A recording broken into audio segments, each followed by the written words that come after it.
insya-Allah. Dengar jelas insya-Allah. Baik.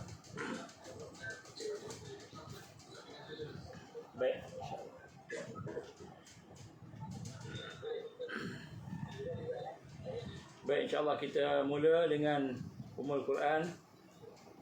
Al-Fatihah. A'udzubillahi minasyaitonirrajim. Bismillahirrahmanirrahim.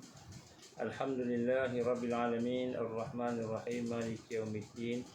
Iyyaka na'budu wa iyyaka nasta'in. Ihdinas siratal mustaqim. Siratal ladzina an'amta 'alaihim ghairil maghdubi 'alaihim waladdallin. Amin. A'udzubillahi minasyaitonir rajim. Bismillahirrahmanirrahim. Innal hamdalillah nahmaduhu wa nasta'inuhu wa nastahdi wa nastaghfiruh wa na'udzu billahi min shururi anfusina wa min sayyiati a'malina. May yahdihillahu fala mudilla lahu wa may yudlil fala hadiya lahu. Asyhadu an la ilaha illallah wahdahu la syarika lahu wa asyhadu anna Muhammadan 'abduhu wa rasuluh. Qala rabbi shrah li sadri wa yassir li amri wahlul 'uqdatam min lisani yafqahu qawli. Rabbi zidni 'ilman amma ba'd. Assalamualaikum warahmatullahi wabarakatuh dan salam sejahtera kepada semua. Bagi mereka yang beragama Islam, saya ucapkan salam yang paling mulia sekali, itu kalimah Assalamualaikum warahmatullahi wabarakatuh. Dan bagi yang tidak beragama Islam, kita mengucapkan salam sejahtera, mudah-mudahan kesejahteraan bersama dengan tuan-tuan, puan-puan sekalian. Alhamdulillah. Pertama-tama kita bersyukur kepada Allah Subhanahu Wa Taala kerana dengan keizinan Allah kita dapat bertemu pada malam ini. Walaupun mungkin very short notice, dan walaupun kita kata mungkin bagi setengah-setengahnya telah terlalu lama saya tidak bersiaran. Dan insya-Allah pada hari ini kita akan sama-sama berbincang berkenaan beberapa perkara yang penting insya-Allah untuk kita lihat dalam perbincangan kita, dan saya akan cuba insya-Allah membawa beberapa perkara yang penting untuk kita sama-sama meneliti dan melihat perkara-perkara yang sedang berlaku dan akan berlaku insya-Allah. Jadi pertama-tamanya tuan-tuan saya minta ni dah dirakam ke? Muhammad, rakam dah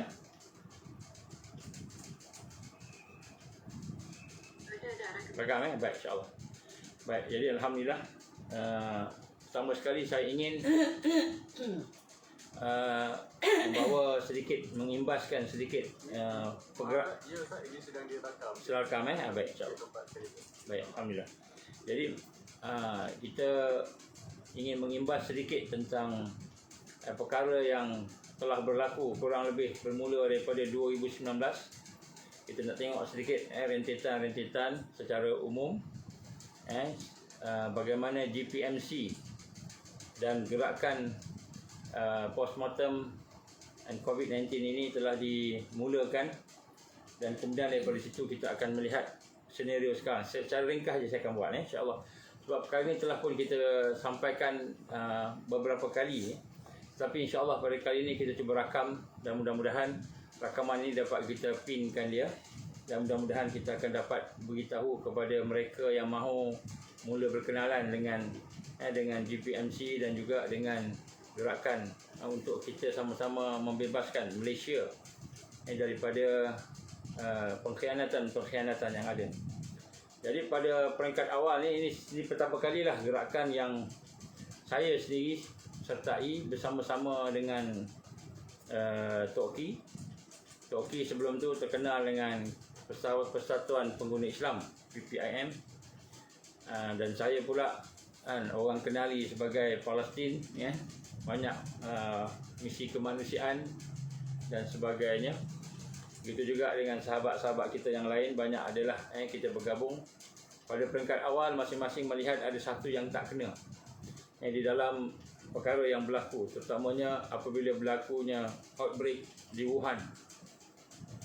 termasuklah beberapa orang pegawai polis yang telah bersara dan pegawai tentera yang telah bersara, dan mereka telah melihat dan menyatakan bagaimana keadaan ini seperti seolah-olahnya tidak ada satu yang logik lah, begitu lebih kurang.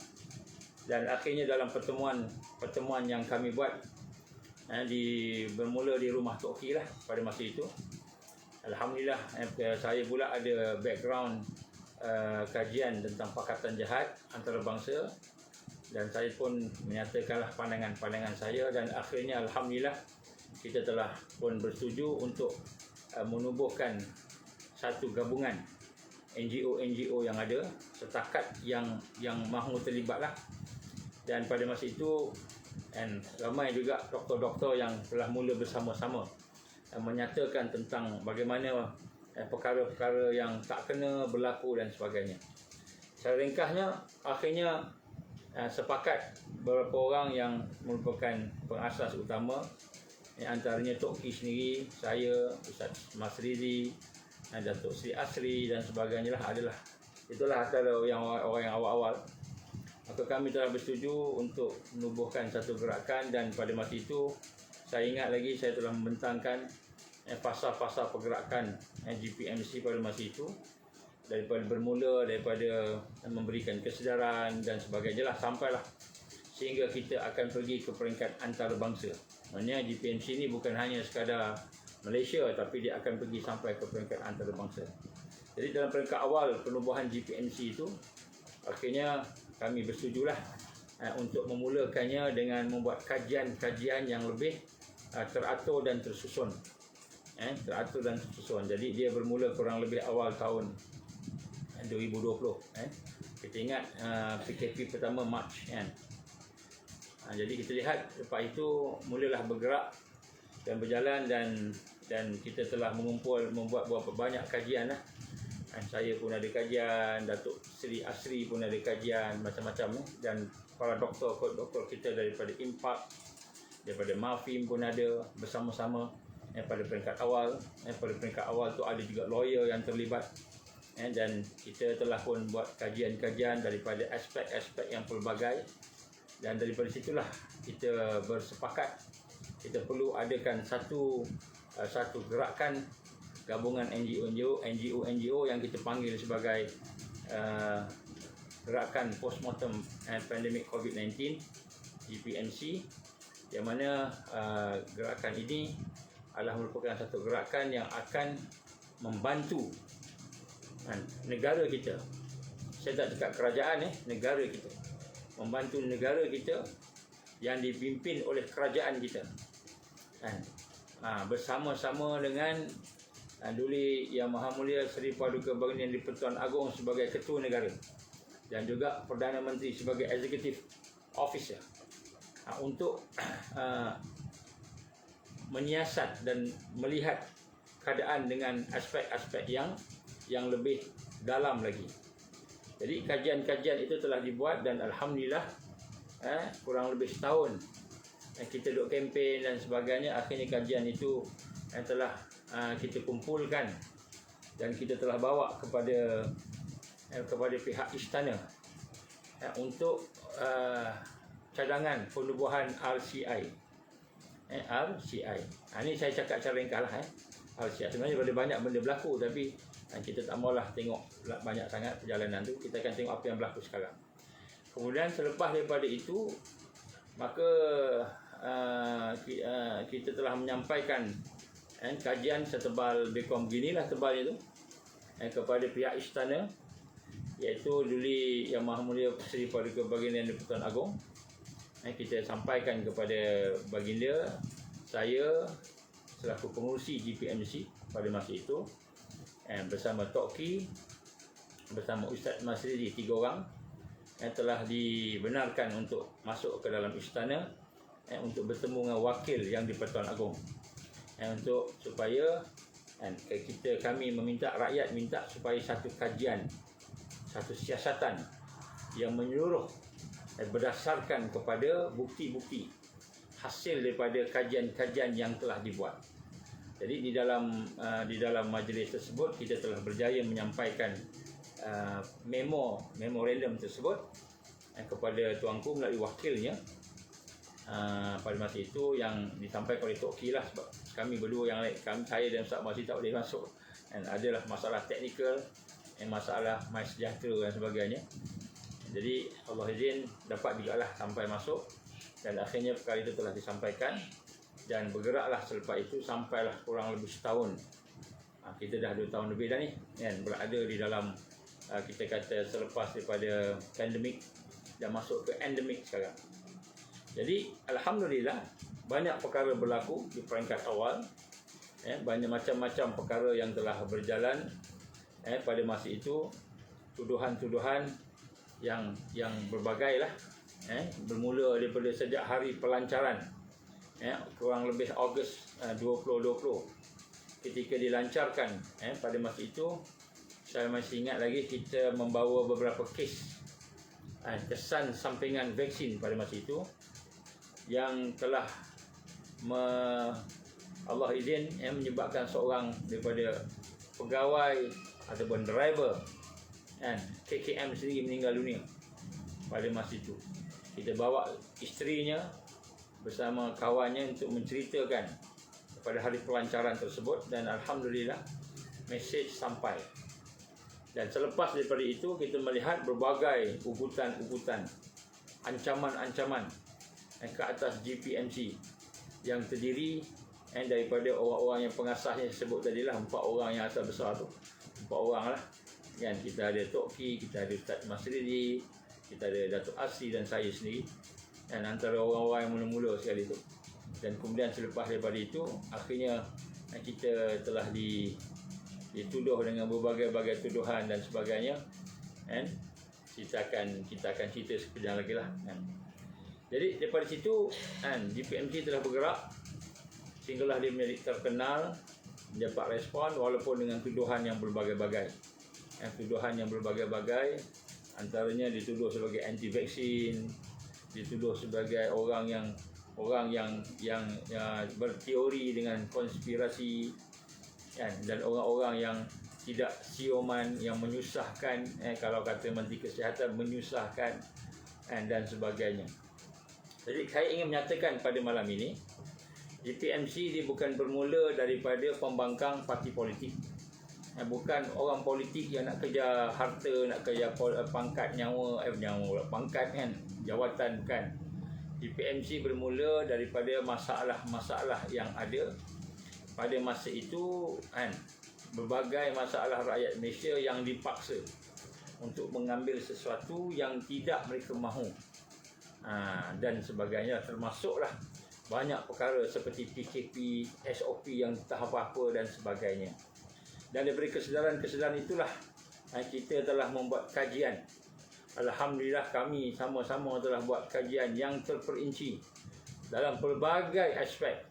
Kajian berbentuk dari sudut medical, dari sudut perubatan, kajian dalam bentuk NGO, dari sudut sosial, kajian dalam bentuk ekonomi. Ramai orang mula terkesan dengan PKP, ekonomi, bankruptcy, bunuh diri dan sebagainya. Kajian termasuklah keselamatan, iaitu bila kita membuat kajian banyak rupa-rupanya perkara-perkara yang berlaku di negara kita ini yang ada di belakangnya dalang-dalang dan pengkhianat. Rupanya ada pengkhianat dalam negara kita ni, dan pengkhianat itu mereka yang mungkin memegang kuasa. Ya, sebab itulah pada masa itu bermula dengan kajian-kajian itu, alhamdulillah, dengan gabungan NGO daripada NGO kepenggunaan PPIM, NGO kemanusiaan seperti yang ada pada kami, dan NGO perubatan, NGO yang bersangkut paut dengan undang-undang, telah buat kajian terperinci, dan kita telah menghasilkan satu memorandum untuk supaya dikeluarkan satu suruhanjaya siasatan diraja ke atas pandemik yang berlaku di negara kita ini. Tetapi apabila kita telah buat kajian, kita bukan cakap kosong, ada kajian sampailah setahun. Dah mula setahun setelah program vaksinasi dijalankan, dan akhirnya pemaksaan demi pemaksaan, hak-hak kemanusiaan mula dilanggar, dia mula pihak KKM mula menunjukkan kuasanya yang tidak sepatutnya dan sebagainya. Kita dapati bila RCI, kita menghantar memorandum RCI kepada yang di-Pertuan Agong, secara khususnya kita kata tidak ada respon daripada istana, dan tidak ada mana-mana pihak yang bertanggungjawab ataupun yang ada kuasa untuk menyatakan perasaan bertanggungjawab kepada apa yang berlaku pada masa itu. Malahan pada masa itu kami yang berada di dalam gerakan gabungan ini, yang kita panggil GPMC itu, telah dipanggil menghadap oleh Bukit Aman. Kami dipanggil, Tok Ki kena panggil, saya kena panggil, Ustaz Mas Rizi kena panggil, semua kena panggil. Dipanggil untuk disoal siasat. Kerana rupanya ada aduan daripada mereka yang tidak mahu bertanggungjawab itu, menyatakan kenapa mereka ni buat kajian dan menghantar memorandum ke istana. Ini mengganggu keselamatan negara. Padahal kita nak menceritakan bahawa negara sedang diancam. Negara sedang diancam, tiba-tiba dia kata kita pula yang mengganggu keselamatan negara. Maka kami telah dipanggil pada masa itu untuk disoal siasat oleh Bukit Aman. Saya ingat lagi kami bincang-bincang, kita kata kalau nak pergi, kita pergi sekali sama-sama. Kalau masuk jail sama-sama. Kalau kita ditahan sama-sama. Biar kita masuk penjara pun tak apa pada masa itulah. Tapi Allah izin, pada masa itu serangan, bukan sahaja serangan fizikal, sihir pun ada. Adalah sedikit delay, kami pun tak dapat nak pergi Bukit Aman. Seorang pun tak pergi Bukit Aman. Akhirnya wakil Bukit Aman datang ke pejabat PPIM di Kuala Lumpur. Dan akhirnya kami pun disoal siasat seorang-seorang. Dia datang, termasuklah saya pun duduk depan inspektor tu. Seorang India, berbangsa India. Dia pun cakap, dia kata minta maaf doktor. Dia kata sebenarnya saya hanya menjalankan tugas, tidak ada apa-apa pun. Sebenarnya hanya bila ada orang buat aduan, maka kita kena buat soal siasat, itu aja. Bukan kata salah, bukan kata kena tangkap ke apa, bukan, tak ada. Jadi dia kata kalau macam itu tak apalah, tanyalah apa nak tanya. Maka dia pun bertanya-tanya, dipendekkan kita habis persoalan tadi. Maka minta maaf saya sebut sini noh. Dia kata apa, kami sokong apa yang NGO buat. Jadi rupanya pegawai polis pun sokong, dia pun cerita beberapa perkara. Saya tak boleh cerita lebih-lebih sangat, nanti kan takut dia pula yang kena. Dan sebut kat sini, Alhamdulillah, dan kami telah disoal siasat dan didapati tidak ada apa-apa pun yang menyalahi undang-undang. Tidak ada apa-apa pun yang kita katakan sebagai menentang kerajaan ke, nak jatuhkan kerajaan ke, tak ada. Dan Alhamdulillah malahan kita dapati sebahagian daripada pegawai polis pun bersama menyokong apa yang kita buat. Kita bukan nak dapat kuasa sebagainya, kita hanya nak bawa masalah rakyat kepada pimpinan negara, itu je. Supaya pimpinan negara melihat semula apa yang mereka buat betul ke tak betul. Ini sejarah GPMC begitu. Jadi kemudian setelah GPMC mula berkembang, maka ramai pihak yang tidak suka, yang memusuhi kita, terutamanya daripada mereka yang ada agenda luar negara tu, mulalah merancang berbagai-bagai, yang menuduh berbagai-bagai, mengancam. Maka pihak-pihak yang kami ini diserang dengan bertalu-talu, macam-macam. Ada yang menggunakan serangan dalam bentuk psychology, dia menggunakan serangan untuk nak to kill, assassinate the character, assassinate the name. Dia memburuk-burukkan nama mereka yang berada di GPMC ini contohnya. Nama-nama baik mula dicemarkan, dituduh, difitnah dengan berbagai fitnah. Dan kemudian serangan-serangan peribadi berlaku juga. Diikut, kita pergi mana pun ikut aja, dipantau. Ada yang diugut, ada yang diancam oleh pihak-pihak yang tertentu.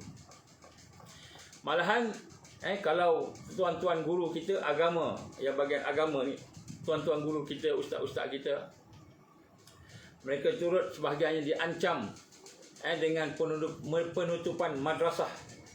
Juga begitu juga diancam kalau orang-orang profesional pula, doktor, diancam pula akan ditarik profesornya. Dah ada profesor, nak ditarik profesornya. dan dah ada lesen perubatan, boleh mengubat merawat, dia nak tarik lesen perubatannya. Di kalangan staf kerajaan pula yang terlibat, kan, diancam pula untuk ditukar kerja, posisinya ada jawatan diturunkan pangkat. Ini semua berlaku sehingga sampai ada di kalangan kaki tangan kerajaan yang dipecat. Ini semua berlaku apabila kita mula menggerakkan GPMC di peringkat awal dulu, sehinggalah pada masa itu kita lihat ada sahaja serangan-serangan yang dilakukan oleh pihak-pihak yang tidak bertanggungjawab. Malahan ada juga yang dianiaya, disaman sehingga ribuan ringgit. Kalau kita tengok Madrasah Ustaz Mazriri telah disaman sehingga RM10,000. Tak pasal-pasal, orang kampung aja RM10,000. Ada yang dipaksa pergi ke mahkamah, pergi ke mahkamah, disaman alasan melakukan kesalahan rawatan dan perubatan. Ada yang dibawa ke mahkamah kemudian dimasukkan ke dalam wad gila, disuruh, dia tak boleh bukti hak lain, dia masuk wad gila pula. Ada yang dibuang kerja, ada yang tidak kurang juga yang disihir. Dan Allah izin sehingga ada di kalangan kami yang meninggal dunia. Ada yang meninggal dunia di kalangan kami akibat sakit-sakit. Sebahagiannya pada disihir dan sebagainya telah terkena penyakit dan sebagainya. Wallahu a'lam. Pada masa yang sama kita melihat pergerakan JPMC itu, kita telah berjaya meminta rakyat supaya membuat laporan polis.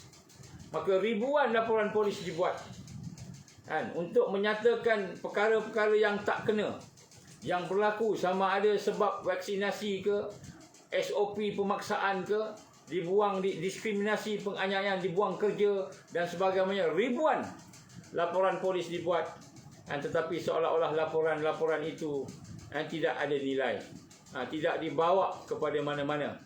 Ada juga yang bawa kes ini ke mahkamah, lawyer-lawyer kita bawa ke mahkamah untuk mencari satu kajian semakan kehakiman semula kepada negara kita ni tentang apa yang berlaku, tetapi juga menemui jalan buntu. Tidak ada kes pun yang telah kita bawa untuk disemak semula. Semakan kehakiman tidak berjaya. Maka kita melihat apa yang berlaku, seolah-olahnya mahkamah pun ditekan, polis pun ditekan laporan-laporannya. Dan begitu juga dengan laporan-laporan yang lain, kebajikan, diskriminasi, ditekan dan sebagainya, guru-gurunya kesian. Seolah-olahnya apa yang dilakukan oleh pihak rakyat ini seperti mencurah air di daun keladi. Kita cuba berjumpa dengan para ulama, para alim ulama. Saya ingat lagi nak jumpa dengan mufti ini, nak jumpa dengan mufti itu, tetapi mereka tak mau jumpa. Nak jumpa dengan parti politik Islam yang mengatakan kita adalah memperjuangkan Islam, nak jumpa pimpinan mereka, tak boleh jumpa. Sampai peringkat macam tu, padahal dia wakil rakyat, bertaraf menteri. Nak jumpa, tak boleh jumpa pada masa tu. Jadi di sinilah kita lihat bagaimana kita telah berada dalam keadaan yang ditekan dari masa ke masa. Walau bagaimanapun, alhamdulillah, al-haq itu kebenaran itu akan naik. Sehinggalah setelah kita melalui kurang lebih 2 tahun lah kurang lebih itu, setelah kes-kes kesan sampingan akibat suntikan IV dan juga kes-kes kematian, kesan-kesan yang serius dan sebagainya berlaku, maka pada masa itu dia tak boleh nak tutup lagi dah. Tak boleh nak tutup lagi. Malahan di kalangan orang-orang besar sendiri ada yang meninggal dunia. Orang-orang ahli sukan negara pun meninggal dunia. Ada yang sakit teruk sampai peringkat dia tak boleh nak bertanding dah, tak boleh nak wakil negara dan sebagainya. Apabila kesan-kesan sampingan itu sudah mulai kelihatan satu demi satu, maka pada masa itu barulah rakyat mula kelihatan, mula melihat kebenaran demi kebenaran tertonjol. Walaupun pada awalnya bila kita sebut satu demi satu itu, mereka tidak benar-benar mengambil berat langsung. Jadi malahan macam-macam lah yang berlaku.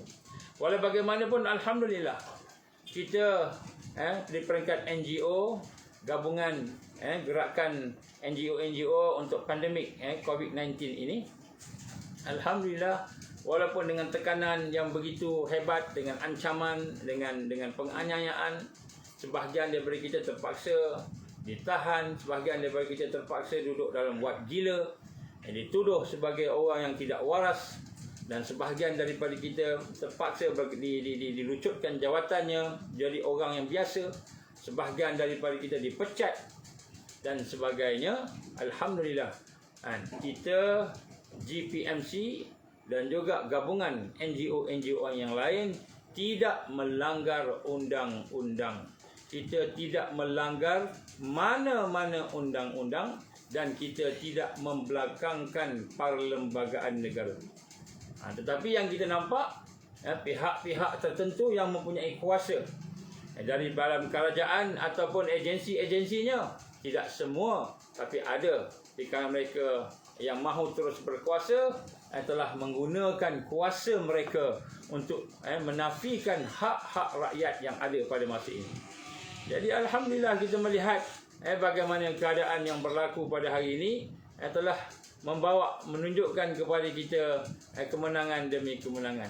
Saya ingin menyatakan pada malam ini sebagai mewakili GPMC dan juga NGO lain yang bersama seperti PPIM, Perkit, Impat, Mafim dan sebagainya lah, yang bersama-sama lah dengan apa yang ada kita di sini, menyatakan bahawa sebenarnya negara kita sedang diserang.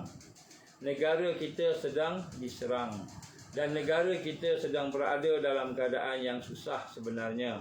Kita tak nampak dan dalangnya seperti si kitol yang membuka pintu untuk penjajah masuk dengan secara tersembunyi. Jadi perkara ini telah pun berlaku dan sedang berlaku dan akan berlaku sebagaimana yang telah disebut oleh Joe Biden.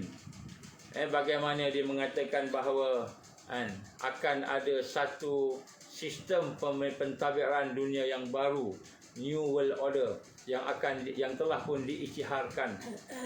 Banyak kali dah isytihar dah. Kalau kita nak kita rasa bahawa New World Order itu adalah merupakan satu teori, pakatan jahat, konspirasi, teori saja, maka kita duduk di bawah tempurung lah. Orang tak faham apa-apa. Tak kira lah kita ni ada PhD ke tak ada PhD. Tak kira lah kita ni ustaz ke tak ustaz. Tak kira lah kita mufti ke qadi. Tak kira lah kita menteri ke perdana menteri. Kalau New World Order kita tak rasa ada, dan kita tak rasa ada kerajaan dalam kerajaan di negara kita ini, maka sesungguhnya kita duduk di bawah tempurung. Dan sama ada kita merelakan perkara itu berlaku ataupun kita bersama-sama dengan global tadi. Inilah yang kita gambarkan. Jadi sebab itu tuan-tuan dan puan-puan, pada malam ini saya nak mulakan dengan saya cerita sikitlah tentang usaha-usaha yang dibuat oleh sahabat-sahabat kita ni. Dan kita telah pun menyusun strategi. Strateginya ada. Dan saya tak boleh nak cerita kat sini semua benda yang kita ada. Sebab tu sebahagian daripada perkara kita tak cerita.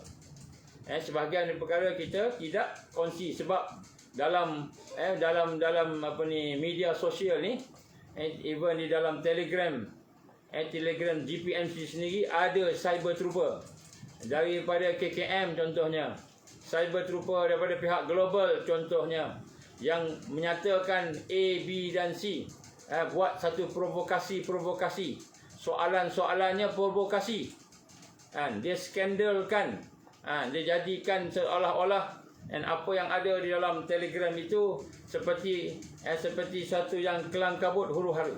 Kita tahu, dan kita tahu dalam FB pun sama juga, ada di kalangan mereka yang masuk sama ada secara senyap-senyap ataupun mereka yang ada provokasi, semua ada.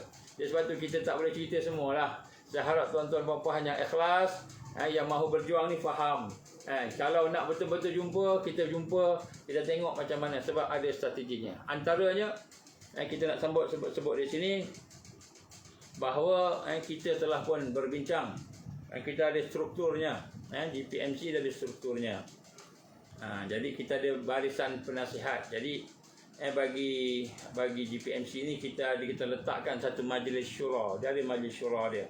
Dan majlis syura ni kita tak dedahkanlah siapa dalam majlis syura tu. Ada orang kuat kan dalam majlis syura tersebut, dan kita tak perlu nak dedahkan siapa. Tapi kita boleh agaklah siapa kan. Jadi bila kita buat keputusan di dalam majlis syura yang terdiri daripada mereka yang betul-betul berkaliber, insya-Allah, maka kita turun kepada pihak jawatan kuasa yang dipimpin oleh saya, diamanahkan sebagai pengurusi, dan kemudian di situ akan adalah dia punya jawatan kuasa yang lain. Jadi itulah antara perkara. Jadi apa yang kita nak sama-sama beritahu di sini, kita memang GPMC adalah satu entiti gabungan, kemudian PPIM satu entiti gabungan, kemudian juga dengan Mafim, Impact, begitu juga dengan kita kata yang lain-lain lah. Jadi semua tu adalah merupakan satu kita kata gabungan yang mana masing-masing ada peranan masing-masing. Jadi yang bahagian politik pun ada, tapi kita bukan nak masuk parti politik. Sebab tu kita tengok ketika di Melaka dulu, pilihan raya Melaka, nampak saya macam berkempen untuk gagasan bebas. Kan, itu gagasan bebas, itu adalah satu gagasan bebas. Itu bukan GPMC. Itu bukan GPMC. Walaupun GPMC bersama dengan gagasan bebas.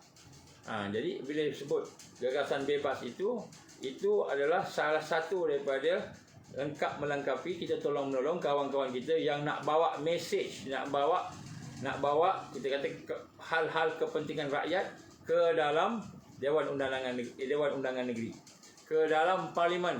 Kita ada orang-orang yang bersetuju tu, kita pun sokonglah. Kalah menang belakang kira. Sebab kita bukan kira parti, kita kira siapa yang boleh membawa kebenaran, siapa yang boleh membantu rakyat, maka dia kita sokong. Dan inilah akan berlaku pada pilihan raya yang akan datang, yang kita akan dedahkan siapa yang baik, siapa yang kurang baik, siapa yang tak baik. Begitulah lebih kurang. Baik, saya ingin menggambarkan kepada tuan-tuan sekalian berkenaan dengan sedikit senario yang ada pada hari ini sebelum kita akan pergi jawab soalan-soalan yang ada. Kita akan menyatakan tentang bagaimana hari ini pandemik yang telah berjalan selama 2 tahun. 2 tahun. Lebih 2 tahun sikit lah. Pandemik yang telah berjalan bermula daripada tahun 2019. Bermulanya outbreak di Wuhan, kemudian menyebabkan berlakunya PKP. Pandemik diisytiharkan pada tahun 2020 sampailah kepada tahun 2022 sekarang masih lagi. Dan kita dengar akan ada satu yang baru lagi lah. Akan ada satu yang baru lagi keluar ni. Namanya KJ Tron. Agak saya je lah namanya KJ Tron, sempena Menteri Kesihatan kita. Jadi kena bagi tu, dia berusaha keras, dia nak tolong rakyat ni. Kita kena bagi nama dia, sempena dia KJ Tron kita panggil. Jadi kita lihat senario norma baru ini tidak menjadikan kita berhenti. Kenapa? Kita dapati makin ramai orang yang sakit, makin ramai orang yang berhadapan dengan maut, makin ramai. Jadi kita tak mahu setakat berhenti begitu sahaja. Dan alhamdulillah kita melihat saya nak sebut beberapa perkara di sini, beberapa fakta yang sedang ada sekarang. Yang pertama sekali adalah sudah program vaksinasi. Program vaksinasi sudah lebih daripada 80% telah menerima fully vaccinated. Sebagaimana yang digambarkan oleh Menteri Kesihatan pada peringkat awal dulu, bahawa mula-mula vaksinasi tak perlu. Lepas tu dia kata vaksinasi ini cuma option. Lepas tu vaksinasi itu hanya untuk orang tertentu sahaja. Harus. Atau orang yang perlu diwajibkan tu wajib, tapi orang tertentu sahaja. Akhirnya sekarang semua orang kena. Dia macam berubah-ubah. Macam berubah-ubah kita kata tianggul tu. Berubah-ubah. Macam itu kan. Jadi kita lihat 80% ke atas telah pun fully vaccinated. Dan kita adalah negara yang fully vaccinated country. Dan kita telah mendapat berbagai-bagai vaksin. Dan sekarang dah mula masuk kepada vaksin dos yang ke-5, yang ke-4, tak maaf. Ada orang dah ambil sampai 5 dah. Itu nombor 1. Jadi program vaksinasi ni, saya masih ingat lagi kami bertanya kepada bekas ketua pengarah MKN pada masa itu, bekas ketua pengarah MKN, ada tak satu laporan berkenaan kejayaan, kegagalan ataupun laporan apa sahaja. Maka dia kata dia sendiri pun masa tu tak ada lagi lah, walaupun dah dekat 2 tahun pada masa tu lah. Jadi nak sebut kat sini, kita masih tertanya-tanya, di mana laporan kalau pihak KKM kata kita telah berjaya mengesan orang yang telah ada kesan sampingan dan kemudian kita telah berjaya lepas mengesan orang kesan sampingan tu, kita telah berjaya menyembuhkan mereka. Maka kita nak tanya, siapa yang sembuh? Mana datanya? Itu antara soalan-soalan yang sampai sekarang tak berjawab lah. Dia kata ada remaja yang kena Bell palsy. Bell palsy ni mulut sengit sebelah. Contohnya kan? Angin ahmar. Dia kata angin ahmar. Selepas dicocok, tiba-tiba mulut sengit. Kemudian dia kata dah sembuh. Yang ni sembuh-sembuh. Tapi bila tanya, siapa yang sembuh tu? Tak ada. Setakat ni dia bercakap begitu je. Dia cakap cara macam itu dalam surat khabar, dalam TV. Yang ni sakit betul tapi dah sembuh. Yang ni sakit dah sembuh. Yang ni sebenarnya mati bukan sebab vaksin, sebab lain macam-macam. Tapi di mana postmortemnya? Apa SOP postmortem yang digunakan untuk menyatakan bahawa yang sakit itu bukan sebab vaksin? Dan setelah dia pergi, di mana? Siapa pihak ketiga yang nak kita kata menyatakan bahawa apa yang dibuat oleh KKM itu betul? Tak ada sampai sekarang. Ini kita kata apabila 80% telah digambarkan di vaksin, lebih daripada 80%. Malahan digambarkan daripada 80% itu 0.001 terkena side effect. Maka tu angkanya dekat 1000 tu. Nak sebut sini, mana dia orang yang sakit dan mana dia orang yang sembuh? Sebab kita ada laporan-laporan yang telah kita dapat daripada apa namanya pihak-pihak yang tertentu. Laporan saya nak bacakan sini Saya nak bacakan kepada tuan-tuan, nak sebut sini.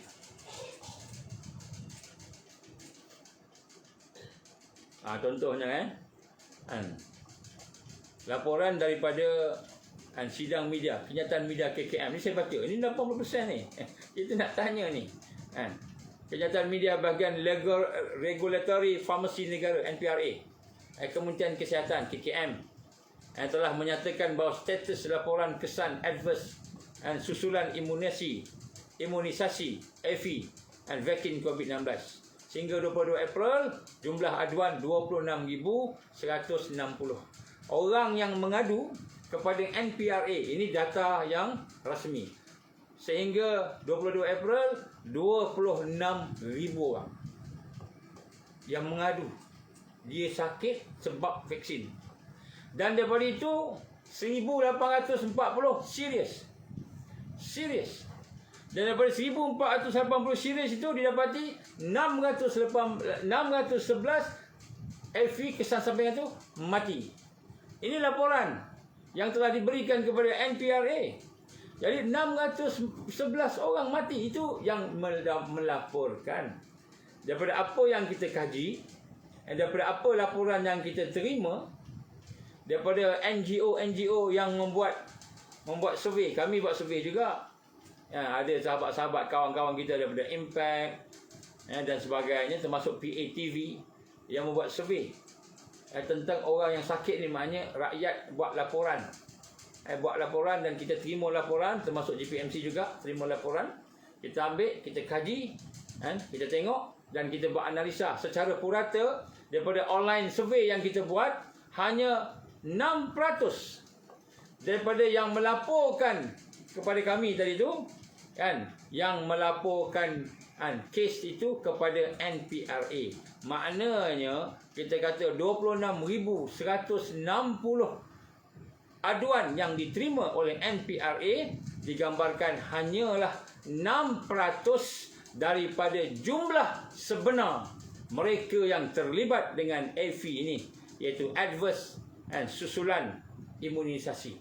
Kesan adverse susulan selepas daripada imunisasi hanya 6%. Itu pun dah 26,000 orang lebih. Jadi nak sebut kat sini tuan-tuan dan puan rahmati Allah, di mana laporan dia? Kalau dia kata ada kanak-kanak yang dapat kesan sampingan yang serius, ada yang hidup, ada yang mati. Kalau yang dikata, kalau KKM kata ada yang sembuh, yang mana satu? Siapa yang sembuh? Cerita pada kami. Kami nak tahu. Kalau dia dah kena kesan sampingan, kemudian dia sembuh, kami nak kenal orang tu, supaya kami boleh beritahu rakyat. Wahai rakyat sekalian, ada di kalangan mereka yang kena HIV ni sembuh. Kami nak bawa kepada rakyat. Tapi rakyat pun tak tahu. Yang kita tahu, sakit, mati. Jadi inilah perkara yang kita nak kena rasai. Bagaimana daripada laporan kenyataan media yang dibuat oleh NPRA itu, daripada 100% tadi, kurang lebih katalah 10%. Kita kaji 6%, katalah 10%. Sebab tu tuan-tuan dan puan, kita nak sebut senario yang ada pada hari ini, 80% fully vaccinated di Malaysia, dan daripada 80% itu sekarang dia nak tambah lagi dos yang ke-4, nak diwajibkan dos yang ke-4. Maka pada masa ini kita lihat, walaupun tidak ada laporan menunjukkan bahawa apa yang mereka buat itu berjaya. Kemudian yang kedua tuan-tuan, senario yang ada pada hari ini yang kita nak sama-sama tengok, GPMC nak tengok juga, bersama-sama dengan kawan-kawan kita NGO yang lain, daripada PPIM, daripada yang lain-lain. Akta 342. Akta 342 ni saya dah keliling Malaysia, saya berjumpa dengan ramai jugalah kawan-kawan kita. Alhamdulillah. Bila kita jumpa je, kita cakap dengan dia, semua setuju. Termasuklah bekas-bekas IGP. Bekas IGP pun sempat saya jumpa. Saya tanya dengan dia, Tun, Tan Sri, Datuk Sri, tahukah Akta 342? Saya ingat lagi, saya cakap dengan dia berdepan. Dia kata, saya tahu Akta 342, bekas IGP. Saya tahu Akta 342.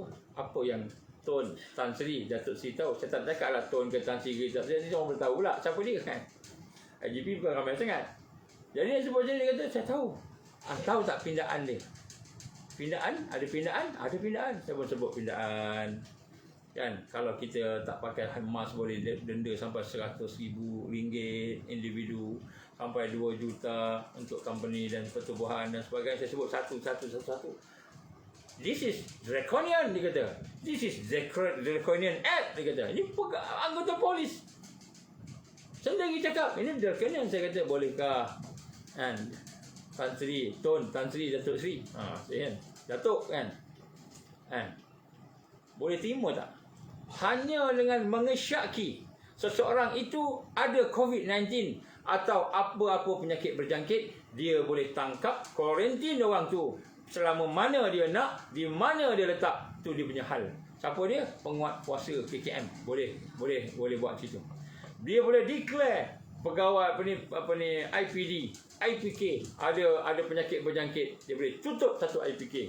Ini Akta 342. Bila saya sebut macam itu, dia kata, this is ridiculous. Dia sebut sendiri. Jadi tak masuk akal. Yang buat keputusan 1-2 tidak ada perlu kepada penyiasatan, tidak perlu kepada kena PCR ke RTK ke apa ke, tak perlu. Dan Alhamdulillah bila kita dengan NGO bersama-sama, ramai-ramai pakat-pakat tekan, viralkan video, Alhamdulillah akhirnya Perdana Menteri kita mengumumkan bahawa Akta 342 tidak akan dibentangkan, tetapi diumumkan bukan di Parlimen, diumumkan di dalam meeting UMNO dia, Perhimpunan UMNO. Nampak sangat jadi nak sebut kat sini, dengarnya Akta 342 akan diaktifkan semula pada bulan Ogos ini, wallahu alam. Tuan-tuan dan puan, maka di sinilah salah satu perkara yang perlu kita faham, bahawa memang akan ada lagi. Begitu juga yang ketiga, IHR.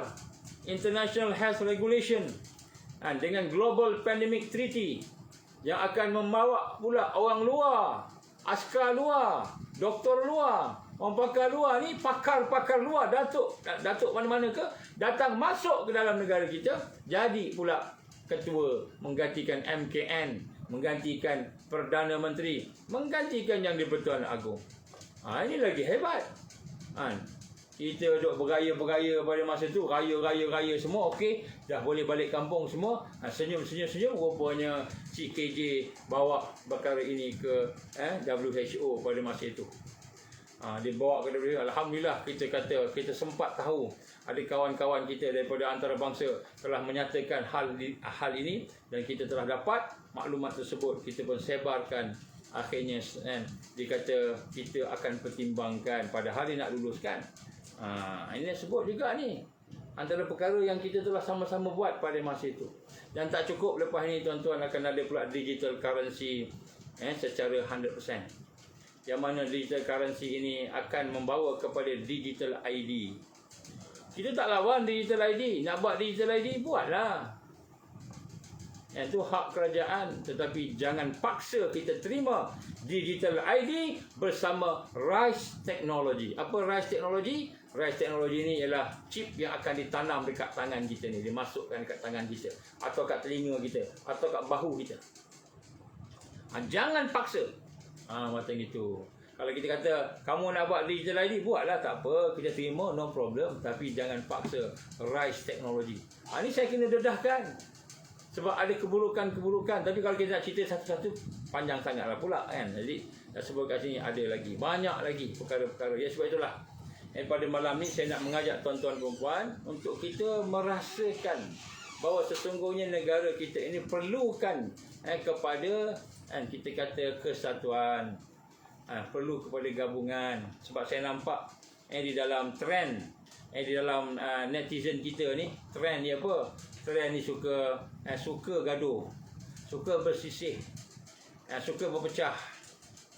Ada orang tanya dengan saya, cakap dengan saya di belakang-belakang lah. Dia kata apa? Dia kata ustaz tu cakap je tak nak berpecah, tak nak bergaduh, tapi dia pun berpecah. Dia pun pecah, GPMC pun berpecah. Ni saya nak cerita sikit. GPMC pun pecah. Apa yang pecahnya? GPMC masih sama, inilah dia. Habis kenapa ada GPMC by PPIM lah, GPMC official lah? Kenapa ada benda-benda macam itu? Saya tanya dengan tuan-tuan dan puan rahmat Allah. Apabila kita sebagai NGO, kita lebih suka kalau platform banyak.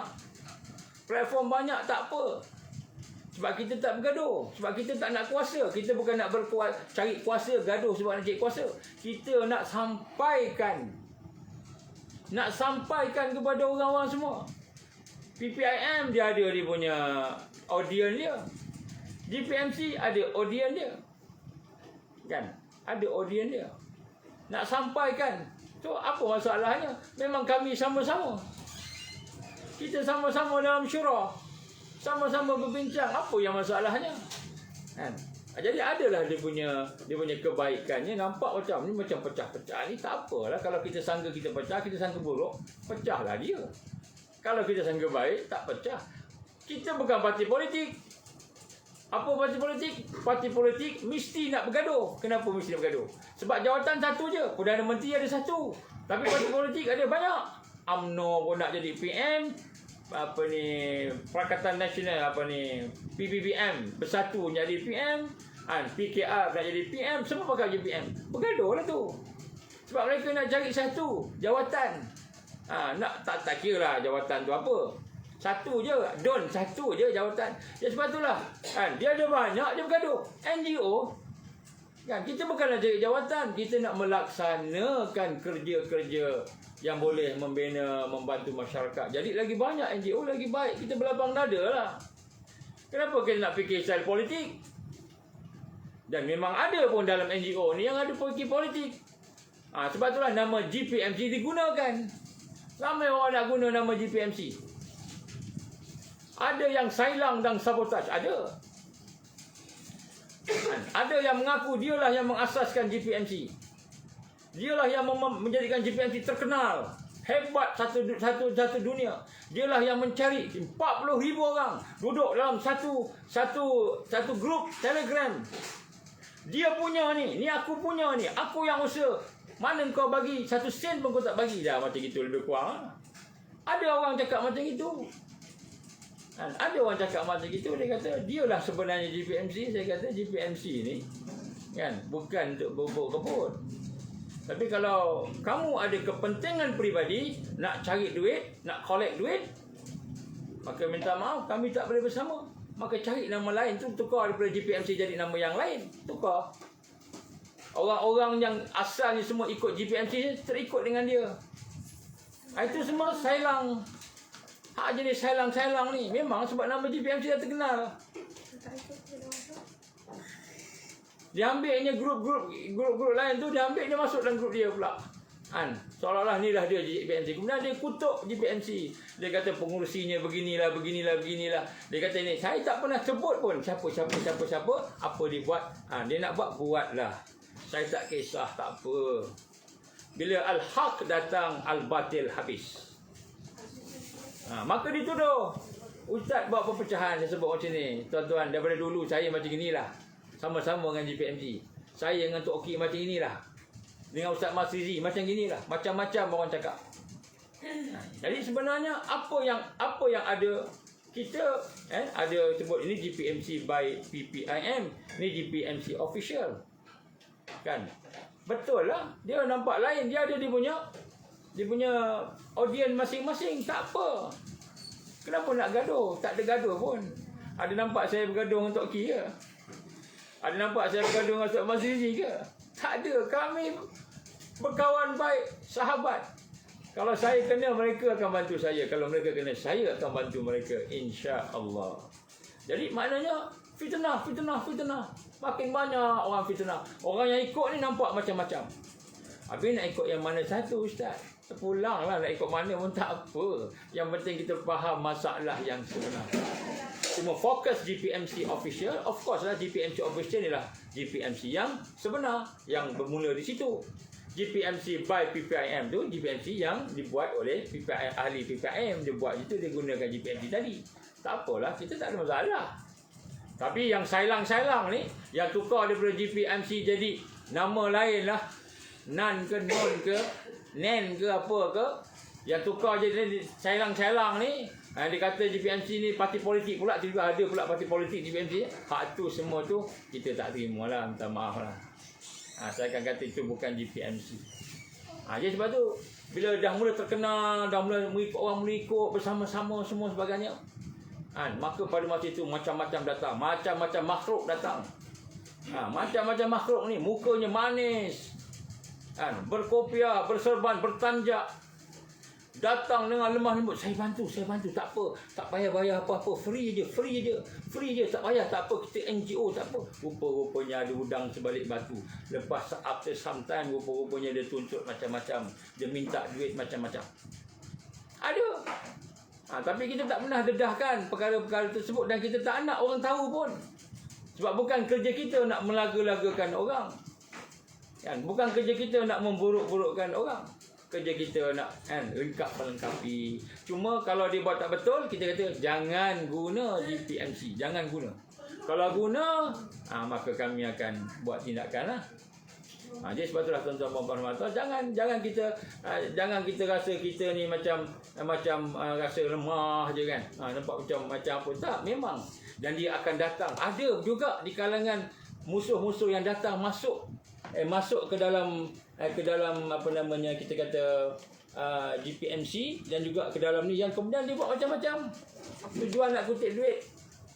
Kita kata jangan kutip duit, dia kutip duit. Saya sampai buat pengumuman, jangan kutip duit. Tak ada isytihar kutip duit pada masa tu. Tiba-tiba ada duit akaun. Kutip duit guna akaun sendiri, akaun personal pula tu. Jadi ini adalah antara kita kata pengalaman-pengalaman kami sebelum ni. Tidak ada kepentingan apa. Jadi kita buat je lah apa yang ada. Jadi orang nak bersama kita, alhamdulillah bersama. Orang yang rasa nak sama dengan sebelah sana, tak apa, bersama. Kita lapang dada. Masing-masing nak buat baik, kita lah teruskan. Tapi tuan-tuan perempuan berhati-hatilah pada mereka yang menggunakan menonggang kebaikan lah seperti itu. Jangan cakap saya cakap siapa-siapa, saya tak sebut nama satu pun. Baik, sebab itulah GPMC kita akan fokus kepada membantu masalah rakyat. Kita mengikut peraturan, mengikut perlembagaan. Kita bukan menentang kerajaan, kita menentang pengkhianat kerajaan. Pengkhianat rakyat. Pengkhianat negara, itu kita tentang. Kita menentang mereka yang ada kepentingan diri mereka sendiri. Mereka yang ada kepentingan antarabangsa, mengatasi kepentingan negara, mengatasi kepentingan bangsa, dan lebih utama mengatasi kepentingan agama. Ini kita tentang. Kita tentang yang ini. Kita bukan lawan UMNO ke, kita lawan PBBM ke, kita lawan parti politik, bukan. Kita tak lawan kerajaan, tapi kita menentang segala penyelewengan perkara yang berlaku di dalam kerajaan. Kita menentang. Jadi kita menentang, kita dedahkan. Kita dedahkan. Kalau salah, kalau betul kita sokong, kita bersama. Kita bukan orang yang dapat duit apa-apa pun. Jadi sebab itu tuan-tuan berhormat Allah, kita kena faham bahawa GPMC adalah gerakan rakyat. Bersama-sama dengan NGO yang lain, yang paling rapat PPIM. Paling rapat. Sebab itu syura telah buat keputusan, kita perlu ada satu pemisahan di antara GPMC dan PPIM. Bukan pemisahan maknanya berpecah, bukan pemisahan maknanya bergaduh, bukan. Pemisahan dan sudut branding supaya kita ni boleh menebar lagi banyak audien yang ada. PPIM dia ada dia punya audien dia ada fokus dia. GPMC ada audien dia, ada fokus dia. Jadi masing-masing bekerjasama, lengkap melengkapi, bukan bergaduh, bukan pecah. Jadi yang orang tak tahu nampak, ini pecah ni, ini gaduh ni, itulah, ini jahat dah. Itu semua orang yang hatinya busuk dan buruk. Kalau kita buka lah hatinya tu bau busuk, satu negara boleh bau. Baik. Jadi sebab itulah GPMC adalah pusat untuk kita mengumpulkan maklumat-maklumat, kajian-kajian, pandangan-pandangan profesional, dan kemudian kita akan jadikan pandangan profesional itu sebagai fakta-fakta yang akan kita bawa kepada pihak-pihak yang tertentu yang mempunyai amanah dan tanggungjawab. Jadi inilah telah dibuat oleh GPMC daripada dahulu lagi. Walaupun kita tidak high profile macam PPIM, tapi sebenarnya PPIM pun sama juga, sama juga. Tak high profile macam UMNO, tak high profile macam PAS, hebat. Tetapi apa yang kita buat? Kita buat kajian-kajian, kita kumpulkan kajian-kajian, maklumat-maklumat, termasuklah kesan-kesan sampingan FE, termasuklah juga mereka yang telah dibuang kerjanya, didiskriminasi, guru-guru kita. Dah ikut pun kena diskriminasi juga. Termasuklah juga hak-hak mereka yang tak mau divaksin, dipaksa vaksin pun begitu juga. Kita bukan anti vaksin. Sebab kita tolong orang yang dah ambil vaksin. Orang yang ambil vaksin dia kena kesan sampingan bersama dengan kita. Kita nak supaya hak-hak mereka dikembalikan. Kalau mereka berhak mendapat tuntutan dan pampasan, kita sama-sama pergi bawa kepada mereka. Jadi GPMC berperanan untuk menjaga hak-hak rakyat dalam isu-isu kebajikan, keselamatan, kemasyarakatan, sosial, dan juga untuk mendapatkan keadilan. Jadi GPMC bukan satu gerakan sekadar orang kata ni anti-vaksin. Saya dituduh anti-vaksin. Kawan-kawan sekolah saya daripada MRSM Perlis, Berseri Perlis. Sebahagian kata, Man, kau dah jadi anti-vaksin, Man, dia kata macam itu. Kata, kamu tahu ke apa yang berlaku sekarang ni?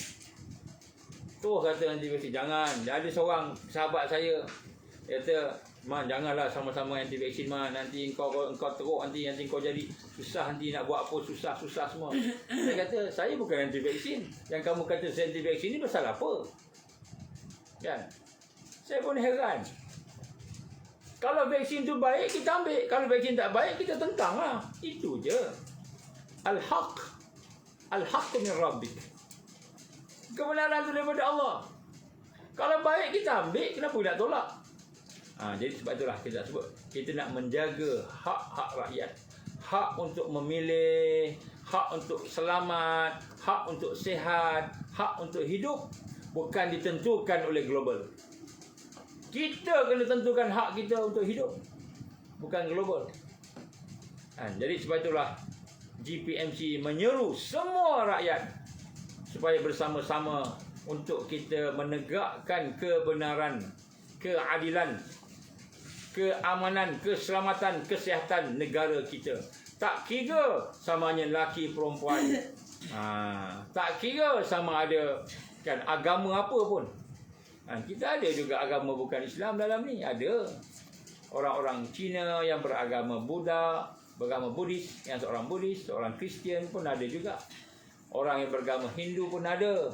Kan ada. Bukan kita nak tengok agama, bukan. Jadi kita menyeru pada semua rakyat dan semua penganut agama, terutamanya semua yang ada, sama ada dari kalangan orang biasa, orang awam, angkatan tentera, PDRM, juga penguat kuasa yang lain, termasuklah raja-raja. Hari ni raja-raja pun tak maaflah saya sebut. Kan, raja-raja pun kan tidak mengambil perhatian. Saya minta maaf lah. Raja-raja pun tidak mengambil perhatian. Mungkin tak ada raja-raja yang meninggal dunia. Mungkin kalau sakit pun mungkin dia boleh rawat anaknya, anda-andanya, ayah-andanya, dia boleh rawat. Kami rakyat tak ada. Tak ada kekuatan tadi. Baik, apa yang kita nak buat? Apa yang kita nak buat? Yang pertama sekali, tuan-tuan perempuan, secara umum saya nak mengajak tuan-tuan berfikir sama-sama. Ini GPMC punya hala tuju. Ini hala tuju. Ni ada orang dok tanya ni. Dah banyak kali dah kita sebut. Tapi tak apa, sebut lagi. Sebab dia kata dia tak ada dalam grup ni. Dulu dia baru masuk. Dulu dia ikut grup lain. Jadi nak tanya apa hala tuju? Hala tuju GPMC ialah kita ingin membentuk satu gelombang baru. Gelombang baru untuk kita menggabungkan semua sendi-sendi kekuatan yang ada dalam negara kita. Daripada kalangan ulama-ulama yang cintakan akhirat. Saya mulakan ulama dulu. Ulama-ulama akhirat. Ulama-ulama akhirat wajib mendengar rintihan rakyat. Wajib mengkaji bersama dengan masalah rakyat. Melihat dengan mata hati apa yang berlaku, mendengar fakta-fakta yang diberikan oleh rakyat, yang insya-Allah bukan datang daripada imajinasi, daripada retorik-retorik cakap-cakap, tetapi datang daripada pakar yang mengkaji daripada luar negara, dalam negara. Insya-Allah fakta-fakta itu berwibawa. Tidak adil hanya mengambil fakta-fakta bohong-bohong daripada WHO yang terkenal dengan skandal, yang terkenal dengan banyak masalah-masalah penyelewengan yang kes dia sahaja jutaan ringgit telah dengan dikuasai pula oleh kita kata syarikat-syarikat gergasi farmasi ni. Jadi yang pertama sekali kita nak menggabungkan para ulama akhirat. Kalau dia rasa dia ulama dunia, tak apalah, biarkan dia. Kalau dia rasa dia nak bersama dengan dunia, nak bersama dengan harta, pangkat, nama, biarkan, tak apa, biar. Kita tak nak kacau dia. Kita hanya berhajat ulama-ulama akhirat. Siapa yang ada iman dan takwa, mari bersama kita dengar fakta. Dengar fakta-fakta yang ada, insya-Allah, daripada pakar-pakar. Dan kalau kita kata tadi, kan, kalau dia tak nak terima, oh ni fakta ni tak betul, sebagai tak apa, kita tak paksa. Tapi dengar dulu. Ikuti dulu. Tengok dulu kes-kes, kesan-kesan sampingan, FE. Tengok dulu yang berlaku pada rakyat. Tengok dulu. Ini ulama-ulama akhirat. Allah akan tanya antum. Allah akan tanya tuan-tuan sekalian. Pertama, kita nak membentuk gabungan ulama-ulama. Yang kedua, kita nak membentuk gabungan NGO dan profesional. Semua NGO, tak kira bangsa apa, tak kira agama apa, tak kira apa fokus. NGO kucing pun tak apa. NGO minat kucing pun tak apa. NGO minat pancing pun tak apa. Yang dia concern pancing, tak apa. Mari bersama. Yang dia concern apa? Nak tanam pokok, tak apa. Kita nak melihat sebab ini masalah nyawa. Maka kita nak mengajak mereka bergabung bersama profesional-profesional yang ada. Mari bersama dengan gabungan gerakan ini untuk kita sama-sama membentuk gelombang baru. Membawa Malaysia bebas daripada pengkhianat-pengkhianat yang ada di dalam ini. Dan ketiga ialah rakyat. Semua rakyat hari ini kena tipu aja dengan radio. Kena tipu aja dengan TV. Dengan media massa. Kena tipu. Kita nak mengajak rakyat supaya bersama. Dan kemudian yang akhir sekali ialah kita nak mengajak raja-raja. Ini saya sebut yang akhir. Sebab raja-raja hidup selesa. Mereka hidup mewah.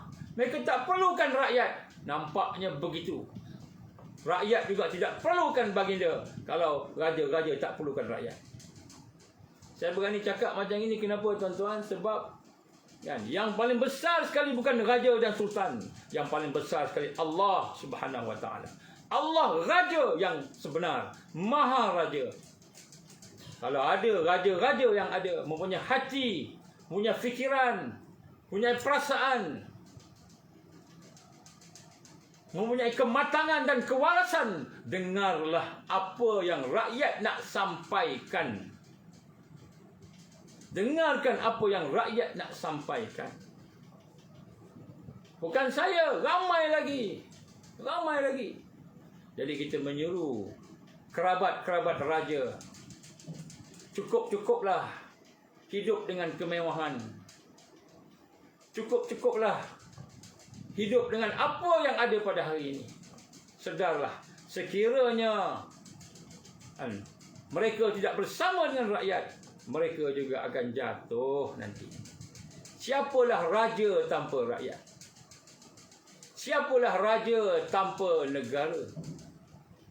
WHO mereka nak mengalahkan negara kita, nak ambil alih negara kita. Kita pula ikut pemimpin-pemimpin yang dah berjanji setia dengan antarabangsa. Ikut sahaja. Bangga dengan Freemason, bangga dengan Illuminati, bangga dengan gerakan-gerakan yang membawa kekayaan kepada mereka. Lupa bahawa nyawa, kesihatan, kebahagiaan, kehidupan semua di tangan Allah. Sebab itu tuan-tuan dan puan, DPMC bersama dengan NGO-NGO yang lain, kita ingin membentuk satu gelombang baru, menyatukan bukan semua orang akan bersamalah, yang sebut gitu. Kalau dia leka dengan kemewahan, leka dengan sukan seronok, leka dengan kehidupan mewah, leka dengan kehidupan masing-masing dalam kepompong masing-masing, kita biarkan sahaja. Allah ada satu hari, Allah akan judge, Allah akan menghakimi semua sekali. Yang pertama, ulama-ulama akhirat. Kita perlukan ulama akhirat. Yang kedua, kita perlukan NGO dan profesional-profesional yang berani bersama-sama dengan kebenaran. Tak kira agama apa, untuk tegakkan semula negara kita ni. Yang ketiga, kita perlukan rakyat yang sedar. Rakyat yang sedar. Yang terakhir, kita perlukan raja. Kalau raja nak menyahut, membuka matanya, membuka hatinya, telinganya, pemikirannya kepada rakyat yang sedang menderita pada hari ini, maka syukur kepada Allah. Allah pilih mereka sebagai orang yang bersama dengan rakyat. Sekiranya tidak, maka sudah tentulah mereka tercebur ke dalam kemewahan dunia yang akan menjadi balak kepada mereka di dunia dan di akhirat. Wa minan nasi may yaqulu amanna billah wa bil yaumil akhir wa ma hum bimu'minin. Dan di kalangan manusia itu ada di kalangan mereka yang mengatakan kami beriman kepada Allah, beriman pada hari akhirat. Wa ma hum bimu'minin, tapi mereka tak beriman. Mereka hanya menipu sahaja. Nampak dunia ni hebat, dia rasa inilah dia hidup. Dia tak tahu dia akan mati, tak lama lagi mati. Tinggalkan dunia ni. Jadi wahai orang-orang kaya, wahai orang berpangkat, orang ternama, orang bangsawan, sedarlah bahawa dunia akan menghabisi umurnya. Kalau kita tak mati, dunia akan mati. Yang penting kita akan tinggalkan semuanya. Jadi itu adalah gelombang yang kita nak bina. Sekadar kemampuan kita. Begitu juga dengan gerakan-gerakan Islam yang menyatakan gerakan Islam ini. Hari ini saya minta maaf saya sebut, gerakan Islam kadang-kadang melihat politik. Melihat politik sebagai solusi. Sedangkan politik itu dicipta oleh Zionis. Jadi kita kena faham akan sistem yang ada. Sebab itulah kita akan melakukan pembinaan gelombang baru ini, dan insya-Allah tidak melangkaui perlembagaan dan undang-undang. Pada masa yang sama, kita juga tidak mahu berpecah belah, dan kita mahu mengutamakan penyatuan sesama kita semua sekali, tanpa menggadaikan prinsip-prinsip asas Islam dan tanpa menggadaikan hak-hak kemanusiaan yang bersifat adil dan membina. Jadi hak manusia ni yang adil dan membina. Kerana ada juga manusia yang dengan alasan kemanusiaan, tetapi rupanya dia mahu mempertahankan Tuhan dia, nafsu. Nama nampak macam hak-hak manusia, tapi rupanya bukan nak mempertahankan keadilan dan pembinaan kebaikan, tapi nak pertahankan nafsunya. Maka dia merosakkan diri dia, membuang Tuhan yang sebenar. Jadi hakikat humanism yang dicipta oleh musuh-musuh kepada Allah, musuh kepada manusia tadi, humanism, dia nak hak dia, hak dia sebagai Tuhan. Dia nak jadi Tuhan, hak tu kita tak terima lah. Sebab rukun negara nombor satu apa? Kepercayaan kepada Tuhan. Tiba-tiba Tuhan tu siapa? Nafsu dia. Aku nak jadi gay. Saya minta maaf saya sebut kat sini. Aku nak minum arak sambil boleh bawa kereta, minum arak sambil bawa kereta tu hak aku. Nak minum arak sambil bawa kereta, sampai langgar orang, membunuh orang. Jadi itu dikata hak kemanusiaan. Itu bukan hak kemanusiaan, itu hak dia. Kemanusiaan tu dia nak jadi Tuhan. Kemanusiaan bukanlah sesuatu yang hanya sekadar kita boleh ikut saja apa hati nafsu kita nak, tapi kemanusiaan yang mengikut fitrah manusia. Kena jaga akal, jangan mabuk-mabuk bunuh orang. Kena jaga keadilan, jangan boleh pecah-pecah, boleh tindas-tindas golongan yang lain. Maka sebab itulah kita nak lihat di sini apa yang perlu kita lakukan.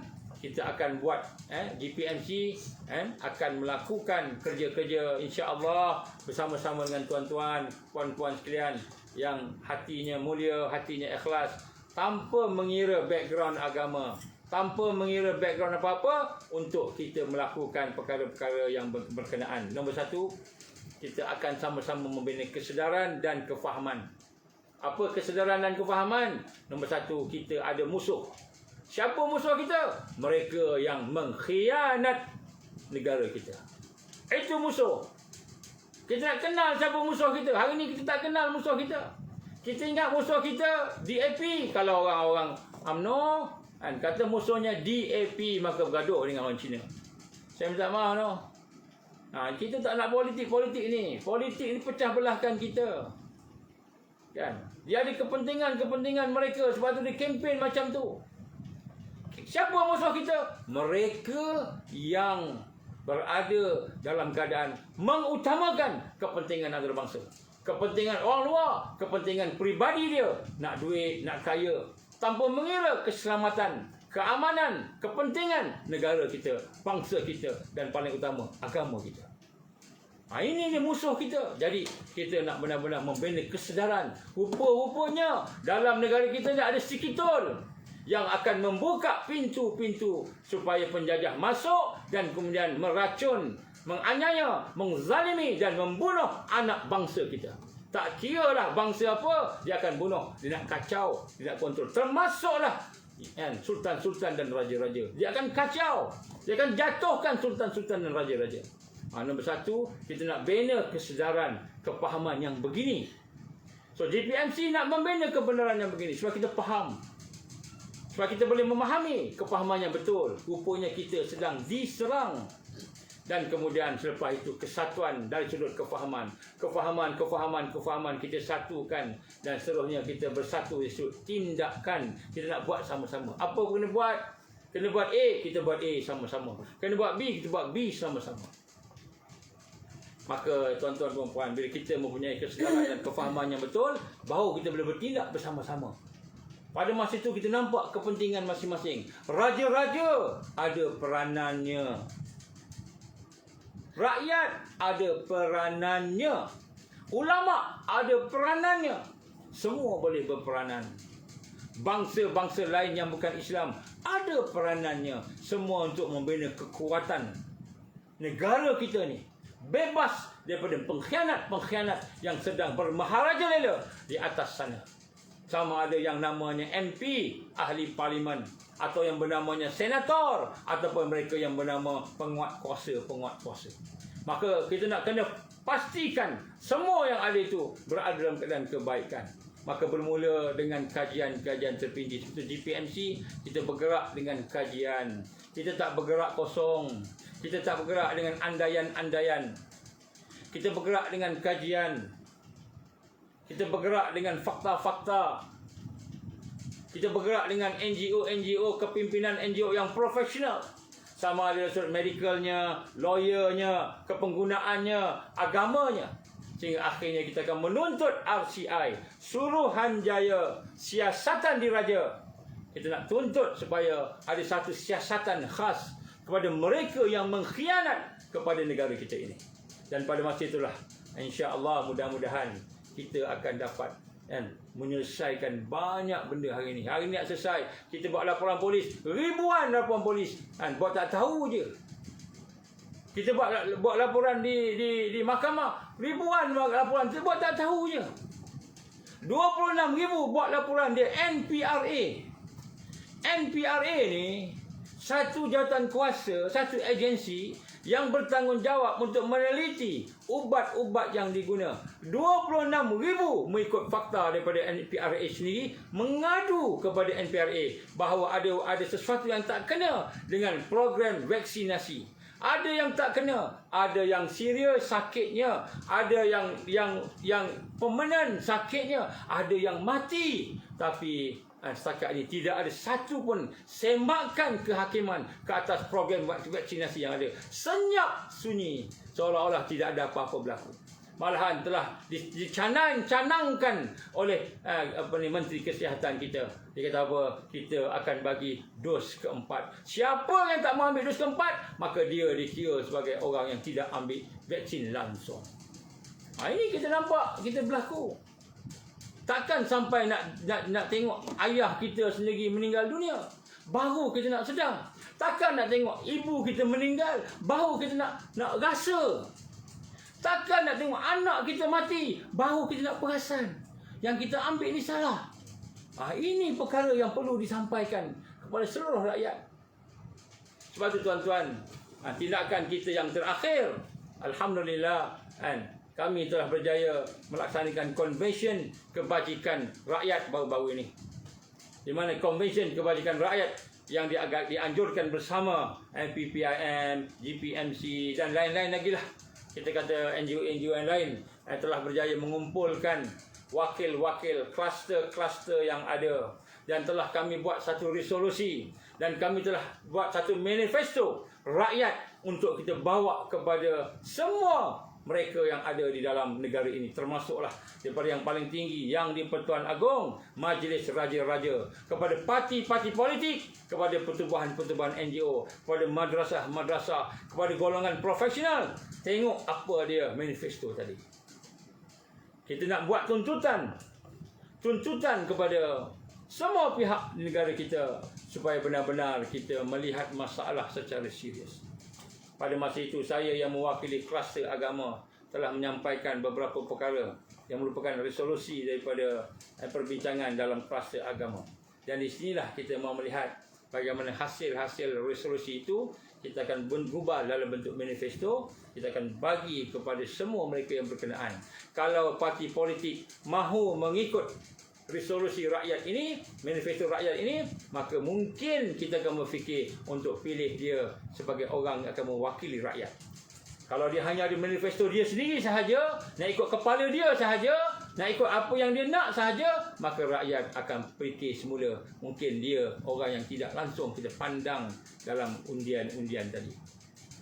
Jadi manifesto ini juga kita bawa kepada Yang di-Pertuan Agong, kita bawa kepada duli-duli sultan, supaya mudah-mudahan apa yang ada di dalam pemikiran baginda Sultan Tuanku yang ada dengan kebijaksanaan mereka, dengan kematangan mereka, penasihat mereka yang bagus dan baik tadi, mudah-mudahan manifesto ini akan dapat membawa satu cahaya.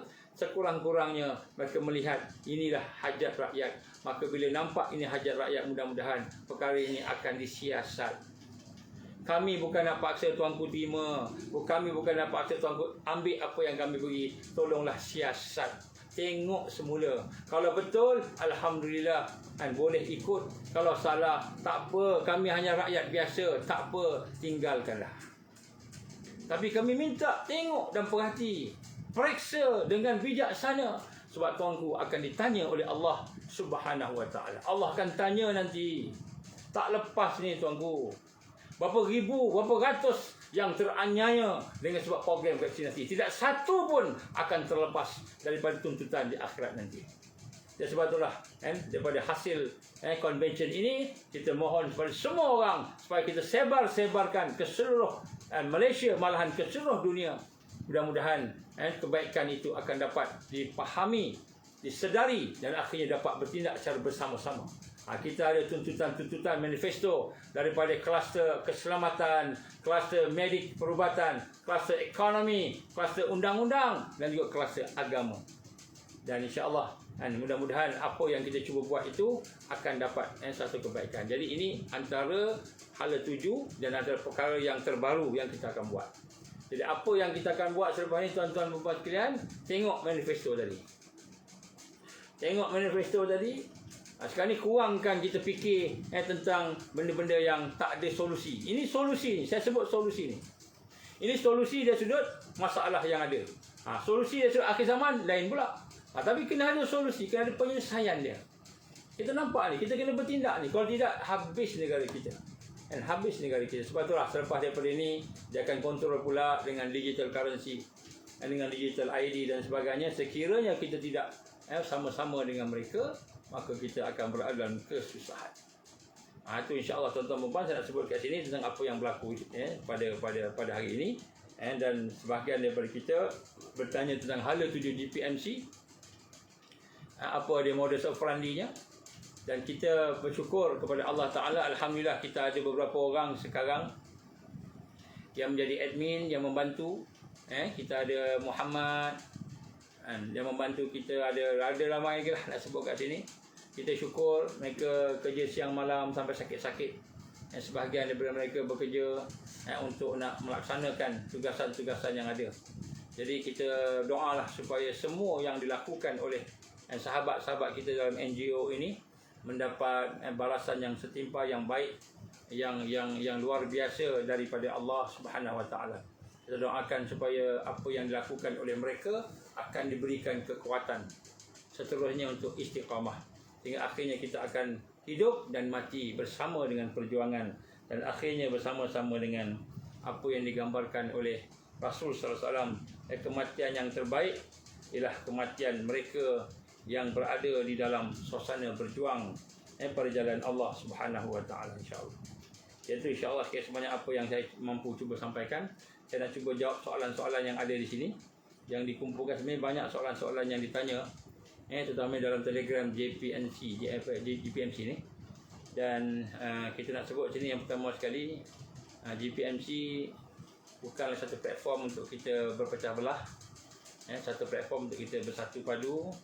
Tetapi kita tak dapat nafikan ada di kalangan kita yang mungkin ada kepentingan-kepentingan tertentu yang tidak boleh bersama-sama dari kepentingan-kepentingan masing-masing. So mereka terpaksa berpisah. terpaksa berpisah. Jadi bila berpisah tu jangan kita sedih lah pula sebab dia berpisah, sebab ada perkara yang lain. Baik, saya ingin cuba bacakan beberapa soalan yang ada dikutip oleh beberapa kawan-kawan kita dan admin di sini. Sebenarnya soalannya banyak, mungkin ada yang tertinggal sebagainya, saya minta maaf. Tapi insya-Allah kita akan cuba jawablah.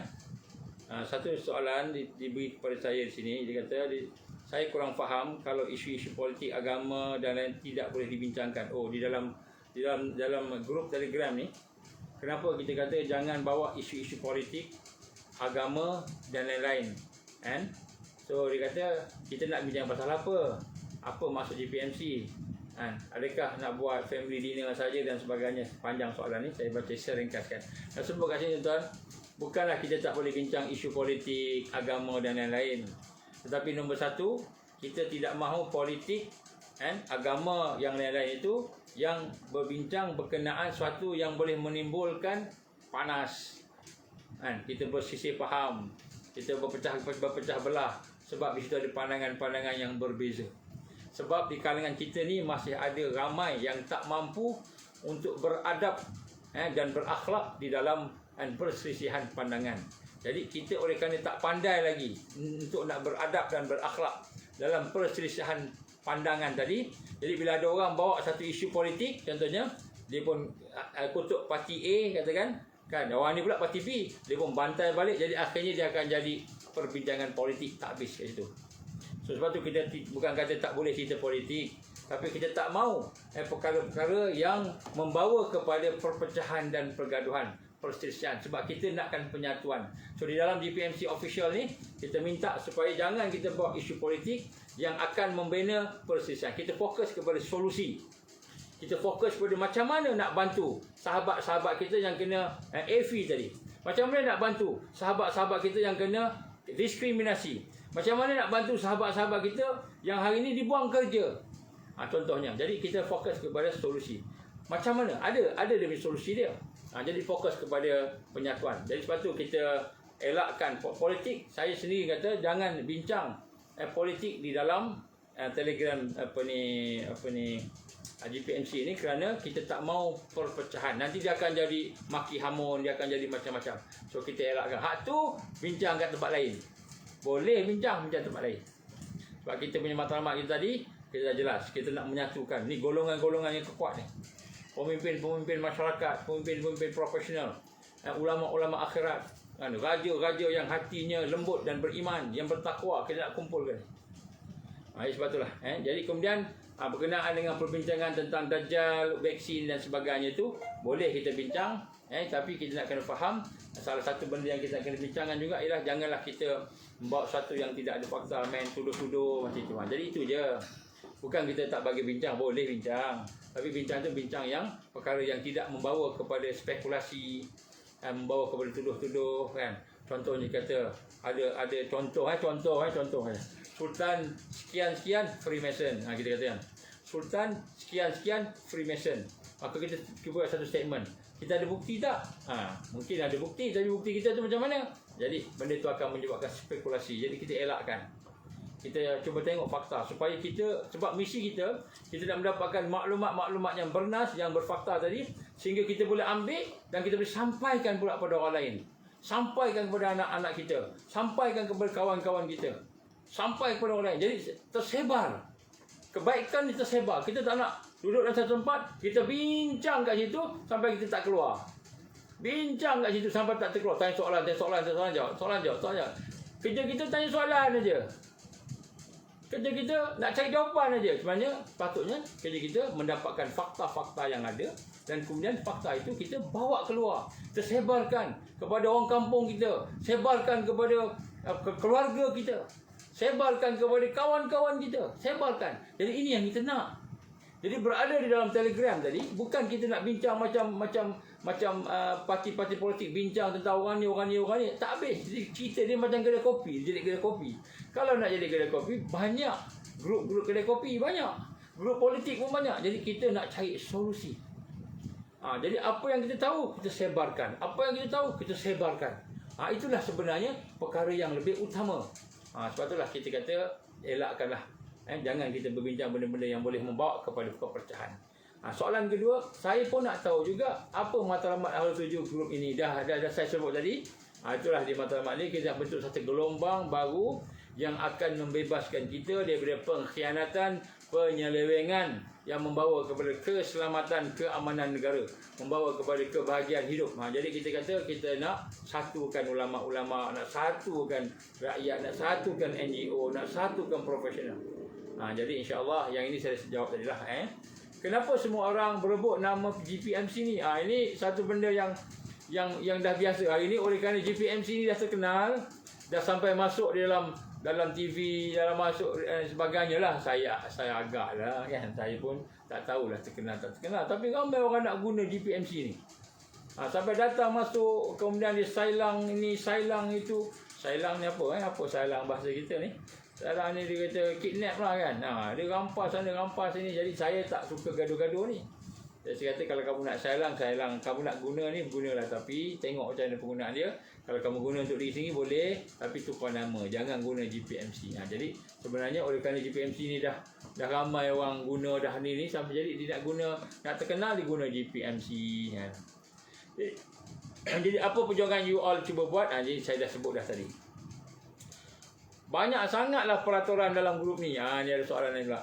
Banyak sangat peraturan. Sampai saya sendiri pun disuruh keluar dari grup yang satu lagi. Grup yang satu lagi tu grup mana saya pun tak tahu. Jadi saya pun tak tahu tuan-tuan. Kalau grup yang kita nak buat ni bukan grup tak ada peraturan. Grup yang ada peraturan. Banyak sikit tu bergantung kepada apa yang ada dalam yang nak dicapai oleh grup tersebut. Jadi saya percaya Islam bukan macam tu. Islam bukan macam tu. Islam pun ada peraturan juga. Islam pun ada peraturan. Kalau kita masuk kandang kambing, kita kena mengembek. Kalau kita masuk kandang lembu, kena mengembu. Mengembu nama dia. Jadi maknanya kita kena ada lah adabnya dalam satu grup. Kalau kita rasa tak boleh, tak sama, tak apa. Cari kumpulan lain, tak ada masalah. Kan? Jadi apa yang kita nak buat dan apa yang saya sebut pada awal tadi. Jadi harap tuan-tuan yang baru masuk, tolong dengar apa yang saya cakap daripada awal tadi. Assalamualaikum warahmatullahi wabarakatuh. Ini soalan yang kelima. Maaf, apakah sebenarnya matlamat GPMC? Matlamat GPMC dah kita dah beritahu tadi. Apakah isu berkaitan dengan organisasi ini? Isu ni apa? Saya pun dah beritahu. Jadi semua soalan-soalan ni saya dah jawab. Okey. Kemudian sebenarnya adakah semua itu berkaitan dengan New World Order? Ada kaitan dengan New World Order. Memang ada kaitan. Tapi kita bukanlah nak cerita pasal New World Order. Kita nak cerita pasal bagaimana cara kita nak membantu supaya hak-hak rakyat Malaysia ini dapat kita tolong tegakkan secara adil. Ini yang kita sama-sama nak lah. Jadi itu yang saya dah sebut tadi. Assalamualaikum. Sebenarnya mana satu grup GPMC yang sebenar untuk di follow? Yang ini atau GPMC CC by PPIM? Baik. Jadi saya sebut tadi. Jadi GPMC official adalah GPMC yang sebenar. GPMC by CC by PPIM adalah GPMC yang dibuat oleh kawan-kawan kita juga, sahabat kita juga daripada PPIM. Jadi dia orang buat tujuannya apa? Untuk nak melebarkan lah. Kita kata kita kena baik sangka ni, jangan buruk sangka. Melebarkan supaya audiens itu berkembang. Kita melengkapi, tak apa. Kita bukan bergaduh. Jadi tuan yang mana satu nak ikut? Tak apalah nak ikut mana satu. Tapi GPMC yang sebenar, GPMC official. Ini yang sebenar. Itu yang benar. Jadi yang dibuat oleh PPIM tu, PPIM bila nak buat program, dia nak ajak GPMC tu, maka dia pun gunakan perkataan GPMC CC by PPIM. Jadi nak sebut kat sini, sama tak apa. Tapi kalau selain daripada tu, kita tak terima. Ada yang namanya nom, nam, nim dan sebagainya tu kita tak terima. Hak tu yang telah yang telah sailang lah kata sebanyak. Jadi saya kalau PPIM tu okey, insya-Allah sama PPIM sama dengan GPMC. Dia tak bergaduh pun yang kita nampak. Kenapa tak usul tu cari titik persamaan? Sama saya sebut dah antara GPMC Malaysia official, GPMC sama je, tak ada apa. Pernah nampak ke saya bergaduh dengan Tok Ki ke? Sama je kalau saya kena Tok Ki tolong. Kalau Tok Ki kena saya tolong. Sama-sama sama-sama kena panggil Bukit Aman. Sama-sama jadi nak sebut kat sini sama-sama nama masuk dalam listing. Sama-sama jadi nak sebut kat sini bahawa sebenarnya sama. Cumanya fokus audiensnya lain. Jadi yang PPM dia ada audience dia. Dia ada dia punya audience dia, sasaran dia, nak memperkenalkan apa yang GPMC bawa ke dalam audience dia. Jadi GPMC pun ada audience dia. Jadi kita tidak bergaduh, tidak berpecah, jangan bimbang, jangan rasa masalah. Tapi kalau rasa tak banyak masa nak ikut mana-mana yang ni, tak apa. Cumanya nak sebut sini yang GPMC official ni adalah GPMC yang sebenar. PPM ni fokus kepada kepenggunaan. Baik, jadi saya ingat itu je lebih kurang perkara-perkara yang bersangkut paut dengan soalan-soalan. Ada soalan lain mungkin tak terpetik, tak terambil di sini.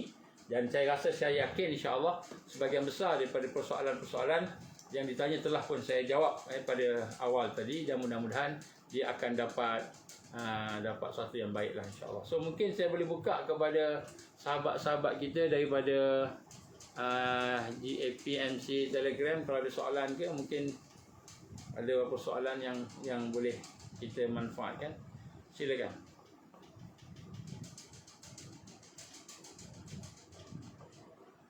Ada ke macam mana? Muhammad?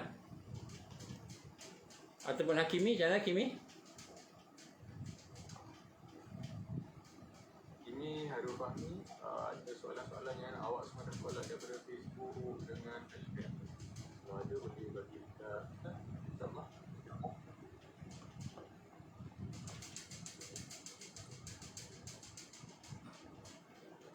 Ada. Yang nak bertanya beli lah. Mungkin yang nak bertanya tu boleh tekan butang angkat tangan. Ya, insya-Allah. Silakan. Saya minta maaf cakap banyak sikit hari ni.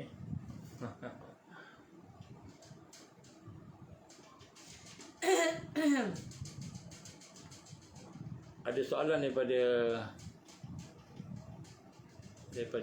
FB.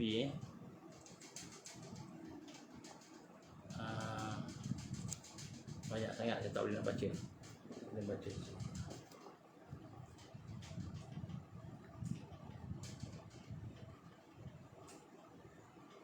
Assalamualaikum Ustaz. Assalamualaikum warahmatullahi wabarakatuh. Ya, siapa ni? Kenalkan diri Zaki Gombak. Ya, apa khabar? Sihat ya? Ya Zaki. Ya, Ustaz kenal lagi ya? Kenal. Kelantan kita ni. Silakan. Tajuk bulan ni saya baca tajuk bulan ni lah. Dia kata anda bertanya GPMC dijawab. Ya. Jadi soalan pertama saya nak tanya, adakah soalan-soalan panas, soalan sejuk boleh ditanya? Soalan panas, soalan sejuk boleh tanya, jawab tak. Tanya boleh tanya. Jawabnya kalau tak boleh jawab, saya kata tak boleh jawab lah. Yalah. Saya macam ni lah, saya perkenalkan diri saya pada orang-orang yang tak kenal saya. Tak pasal Tak apa, tanya soalan je Zaki. Tanya soalan je sebab kita tak ada masa. Sebab mungkin ada orang lain nak tanya lagi. Fokus pada soalan. Sikit bola soalan saya. Pasal yang soalan nanti Ustaz baca tadi, soalan-soalan tu daripada saya. Okey, baik. Saya diarah keluar semua tu, ada nama semua tu soalan daripada saya. Okey. Tanya hal saya. Ya, baik. Jadi macam ni lah, saya pasal dulu macam Ustaz kata GPMC semua GPMC disahkan lah. Saya ingat saya masa mula-mula Ustaz buat live kat GPMC di sini, Ustaz ada mengatakan selain daripada GPMC official yang tak sah, itu yang mula-mula dulu lah. Ada itu yang ramai jemaah keliru, mana satu tu nak follow, mana satu nak follow. Jadi sekali hari ni terjawab lah, maksudnya boleh GPMC tu boleh dipakai lah. Betul lah Ustaz? Baik, GPMC pada peringkat awal dulu, GPMC ada satu saja. Tapi apabila kita nak kembangkan tadi, ada dua saja yang kita terima lah. Satu yang PPIM, sebab kita untuk fokus tadi. Yang satu lagi official ni yang kira yang sebenarnya. Yang PPIM dia fokus kepada audience PPIM lah. Jadi dua-dua tu okey. Tapi selain daripada itu kita tak adalah. Ada juga GPMC gerakan pemuda apa entah pun di GPMC juga. Dia guna GPMC tu. Tapi bukan kita lah. Itu je lah, insyaAllah. Ya, betul. Jadi yang macam asal saya semua grup yang masuk, semua orang saya berkawan. Ya. Jadi macam Ustaz tanya tadi, Ustaz tanya baca soalan yang diajukan oleh saya sebenarnya mengatakan kenapa saya ni diarahkan oleh PA Ustaz untuk keluar daripada grup sana. Saya kata saya tanya grup mana? Grup NAN ke? Dia kata ya. Jadi saya kata kenapa? Jadi soalan saya ni, adakah orang yang duduk dalam grup official, grup DMC official ni tak boleh berada di sana atau macam mana? Saya tak faham. Oh. Jadi sebenarnya grup-grup yang cabang keluar daripada GPMC yang kita telah kenal pasti bahawa grup tersebut adalah grup-grup yang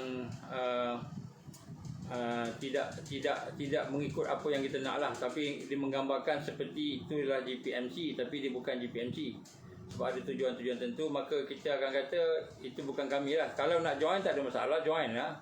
Itu hak kita nak join grup komunis pun kita boleh masuk, kau join tak ada masalah. Tapi kita tidak mahu kekeliruan berlaku apabila maklumat yang dia bagi itu dia bertentangan atau tak sama. Kadang-kadang ada dalam grup-grup yang tertentu itu dia ada maklumat-maklumat yang berlebihan dan sebagainya, jadi tak sama dengan yang sepatutnya. Jadi bila kita sebut tu nanti akan timbul kekeliruan lah. So kita tak mahu kekeliruan berlaku, itu dia. Dia agak sensitif sikit lah, sebab kalau saya sebut sentuh, contoh ni macam kita mengaibkan orang. Saya tak suka mengaibkan orang. Jadi bila berlaku perkara-perkara yang tuduh menuduh, contohnya kita tak nak banyak habis masa dengan tuduh menuduh sebagainya lah. Jadi bila tuduh begini, jadi nak jawab ni soalan ni jawabnya, jadi kita nak mengelakkan daripada perkara-perkara yang boleh mendatangkan kekeliruan dan suatu yang menyebabkan kita lebih kita kata rasa hati ke, dengki ke, marah ke, tak suka ke, apa ke, negatif. So kita kata elok tak payahlah. Tapi sebab dia akan ada unsur-unsur yang begitu. Sebab dia ada sejarahnya. Sejarahnya saya tak boleh dedahkan kat sini lah sebab dia keaiban orang. So saya tak mau buka aib-aib orang ni. Jadi sebut saya kata kalau ada arahan gitu tu bukan arahan main tak boleh, main tak boleh ikutlah kalau nak ikut. Nak duduk grup komunis pun duduklah, tapi dia akan berlaku satu ketika kemungkinan besar kita keliru ataupun kita menjadi panas dan sebagainya. Jadi berhajat kepada soal jawab yang remeh-temeh menyebabkan kita habis masa dekat situ. So kita nak fokus kepada benda yang lebih besar, untuk fokus kepada kerja yang lebih besar, kita tak mau kekeliruan berlaku. Tapi kita tak, pada masa yang sama kita nak mengaibkan orang. Bukan kerja kita mengaibkan orang, itu saja. InsyaAllah. Okey. So jadi apa yang PA Ustaz untuk saya tu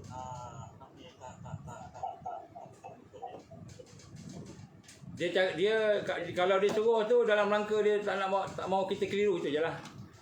Tanpa disebut sebabnya. Tapi kalau kita nak duduk itu, duduklah, tak ada masalah. Assalamualaikum Encik Zaki. Boleh tak bagi peluang dekat orang lain, sebab orang lain pun nak tanya soalan, minta maaf ya. Itu kalau nak perbincangan lebih detail tu bolehlah bincang. Cara personal sikit lah, personal sikit. Ni soalan ni dah masuk cerita pasal orang ni. Saya buka kat orang lain. Silakan. Assalamualaikum Ustaz. Assalamualaikum. Okey, saya Azlina Abdul Rahman dari Sisi Johor Bahru. Saya nak tanya Ustaz, berkenaan dengan saya ada rakan ni, dia suami dia kanser stage 4. Kemana saya nak buat aduan ni Ustaz? Maaf Ustaz, saya nak macam nak dapatkan untuk saya nak bagi tahu dia buat vaksin yang suami dia kena kanser ni. So saya nak dapatkan macam mana Ustaz, nak beritahu kat mana, ke nombor telefon mana yang saya boleh hubungi. Dia kena kanser dengan sebab vaksin ke? Saya dah tanya dia. Dia kata sejak vaksin, dia baru ambil sampai second dose lah. Sejak vaksin, dia makin teruk dan sekarang dah stage 4. Baik, yang pertama sekali, sekiranya... Ya. Ada. Baik, yang pertama sekali, dengar Yang pertama, kalau ada masalah-masalah bersangkut paut dengan vaksin, maknanya setelah kita ambil vaksin ataupun kawan-kawan, saudara, keluarga sebagainya, tiba-tiba ada kesan sampingan dan sebagainya, maka kita buat laporan di NPRA. NPRA ni dekat dia punya website dia tu, National Pharmaceutical NPRA Regulatory Agency. Jadi nanti kita akan bagi dalam apa ni, dia punya website dia tu. Buat laporan kat situ dan kemudian cerita dia ada tulis dia punya tu, dia punya story dia tu. Kemudian selepas tu ambil rujukan dia. Rujukan dia, selepas tu boleh buat laporan sama ada di GPMC sendiri ataupun boleh di PATV ataupun di Impact, ataupun di Impact, empat pun boleh juga. Jadi ada NGO yang ada tu boleh boleh terima sebagai follow up. Jadi kita nak suruh buat laporan ke NPRA dan kita nak besok nak minta NPRA follow up tapi kita nak perlukan nombor laporan tu. Nombor laporan tu kita perlu. Jadi insya-Allah kita cuba buat yang itu. Sekurang-kurangnya pada masa itu kita akan ada rekod tentang orang yang mengambil vaksin kemudian telah terkena sakit. Baik, itu cuma satu. Jadi insya-Allah saya minta admin akan keluarkan dia punya SOP laporan tadi. Lepas ni lah di dalam kita punya Telegram. Yang kedua, insya-Allah sekiranya ada keperluan, kita ada prosedur untuk membantu mereka yang telah terkena kesan sampingan. Jadi insya-Allah mungkin kita boleh buat satu grup nanti. Saya ingat dah ada dah, mungkin Muhammad boleh beritahu kan. Kita dah kumpulkan orang yang terkena kesan sampingan tu dan insya-Allah kita ada ubat-ubat. Kita tak nak sebut ubat sebab ubat nanti KKM marah. Kita kata ada rawatan yang boleh dibuat insya-Allah. So jadi kita akan ada rawatan tu insya-Allah. Saya sendiri pun ada dia punya tu. Nanti kita boleh hubung insya-Allah. Ustaz, untuk pengetahuan Ustaz, Ya. dia sedang makan detox tu lah. Okey, kalau dah makan detox tu teruskan insya-Allah. Sebab sebelum ni dia makan detox dengan apa tu? PW tu. PW. Air tu Ustaz. Okey. Air yang untuk Fauziah bagi. CDS. Ada Okey. dia ada berlaku bleeding lah Ustaz. Jadi dia stop yang air tu, jadi tapi detox dia teruskan. Okey, kalau gitu jumpa Dr. Fauzia lah, bintang Dr. Fauzia. InsyaAllah. Kalau ada apa-apa nanti minta Dr. Fauzia kontak saya pun tak apa, insyaAllah. Baik. Silakan. Okey, Ustaz. Baik. Terima kasih Ustaz. Assalamualaikum. Salam.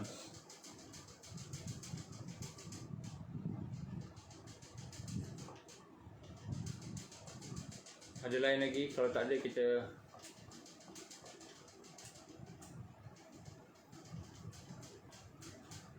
tak ada kot, tak ada kot, insyaAllah lah. Tak boleh kot. Ada soalan lagi?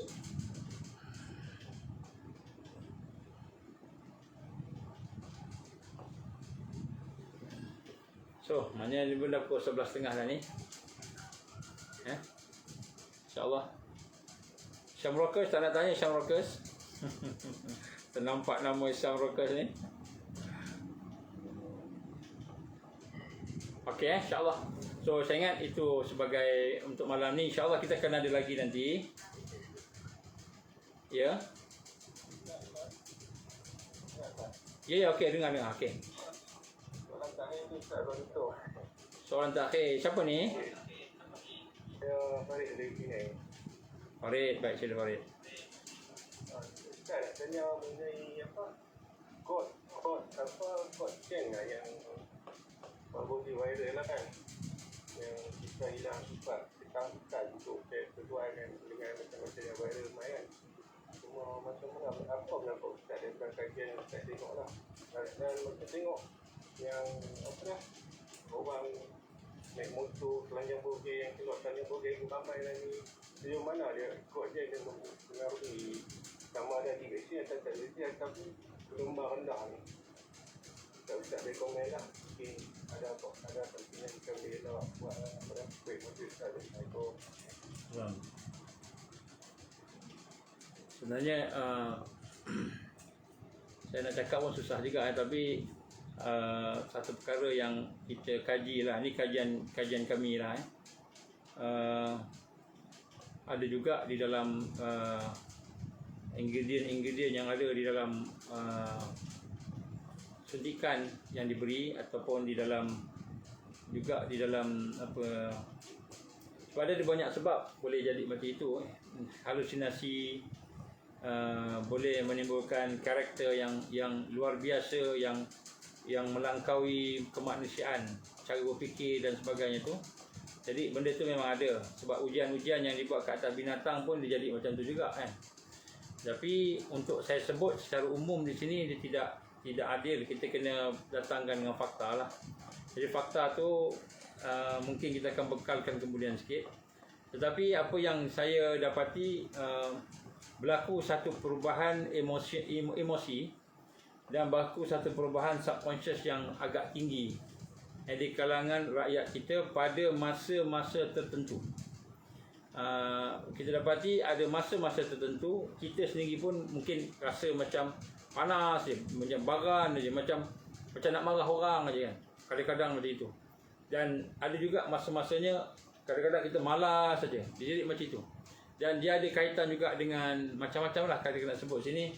Benda-benda yang spiritual, benda-benda yang sangkut sihir, jin, dan juga benda-benda yang bersangkut paut dengan Luciferis yang digambarkan ada di dalam itu. Dan perkara-perkara ini tidak mustahil. Antara penyebab kepada banyaknya berlaku kita kata benda yang abnormal.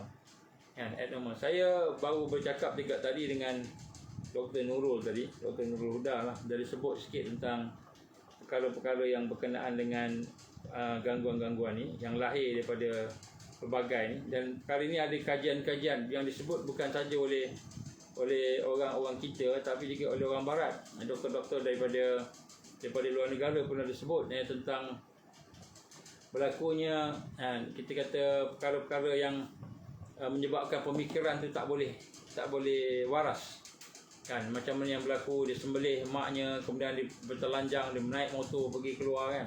Jadi benda-benda macam itulah. Jadi inilah yang digambarkan juga sebagai sindrom zombie. Sindrom zombie. Zombie ini maknanya bukanlah zombie orang yang kita nampak dalam cerita yang dia mati, dia hidup balik semua kan. Tapi zombie ini membayangkan keadaan manusia yang sudah tidak mempunyai pemikiran yang waras, hatinya dah tak boleh kontrol, perasaannya tak boleh kontrol, pemikirannya tak boleh kontrol, akhirnya dia bertindak sebagaimana mayat hidup. Sebagaimana mayat hidup. Kalau kita tengok di Amerika sudah keluar satu akta zombie. Akta zombie dah ada disebut. Jadi kemungkinan besar perkara-perkara ni datang daripada apa yang berlaku pada hari ni lah. Tapi ini perlukan kepada siasatan yang lebih dalam lagi, yang insya-Allah kita mungkin akan bentangkan ketika kita bersama dengan pakar-pakar berkenaan perkara tersebut, insya-Allah. Jadi saya nak komen secara detail pun tidak adil. Boleh saya nak komen tapi tidak adil. Saya akan insya-Allah cuba kita akan bersama-sama dengan beberapa pakar lain yang akan menceritakan bagaimana kaitan-kaitan kita kata emosi, penguasaan emosi, penguasaan pemikiran tadi daripada bahan-bahan yang ada. Dan bahan tu dia boleh jadi datang daripada suntikan, juga boleh jadi datang daripada luar. Chemtrail contohnya. Banyak benda-benda chemical yang ada yang boleh menyebabkan pemikiran kita ni jadi bengong lah macam tu kan. InsyaAllah. Wallahualam. Tak maaf. Itu setakat tu yang saya mampu, insyaAllah. Baik, ingat tu korang. Terima kasih Ustaz. Ustaz boleh baca doa. Baik, insyaAllah. Kalau kita baca sama-sama doa Rabitah. A'udzubillahi minasyaitanirrajim. Bismillahirrahmanirrahim.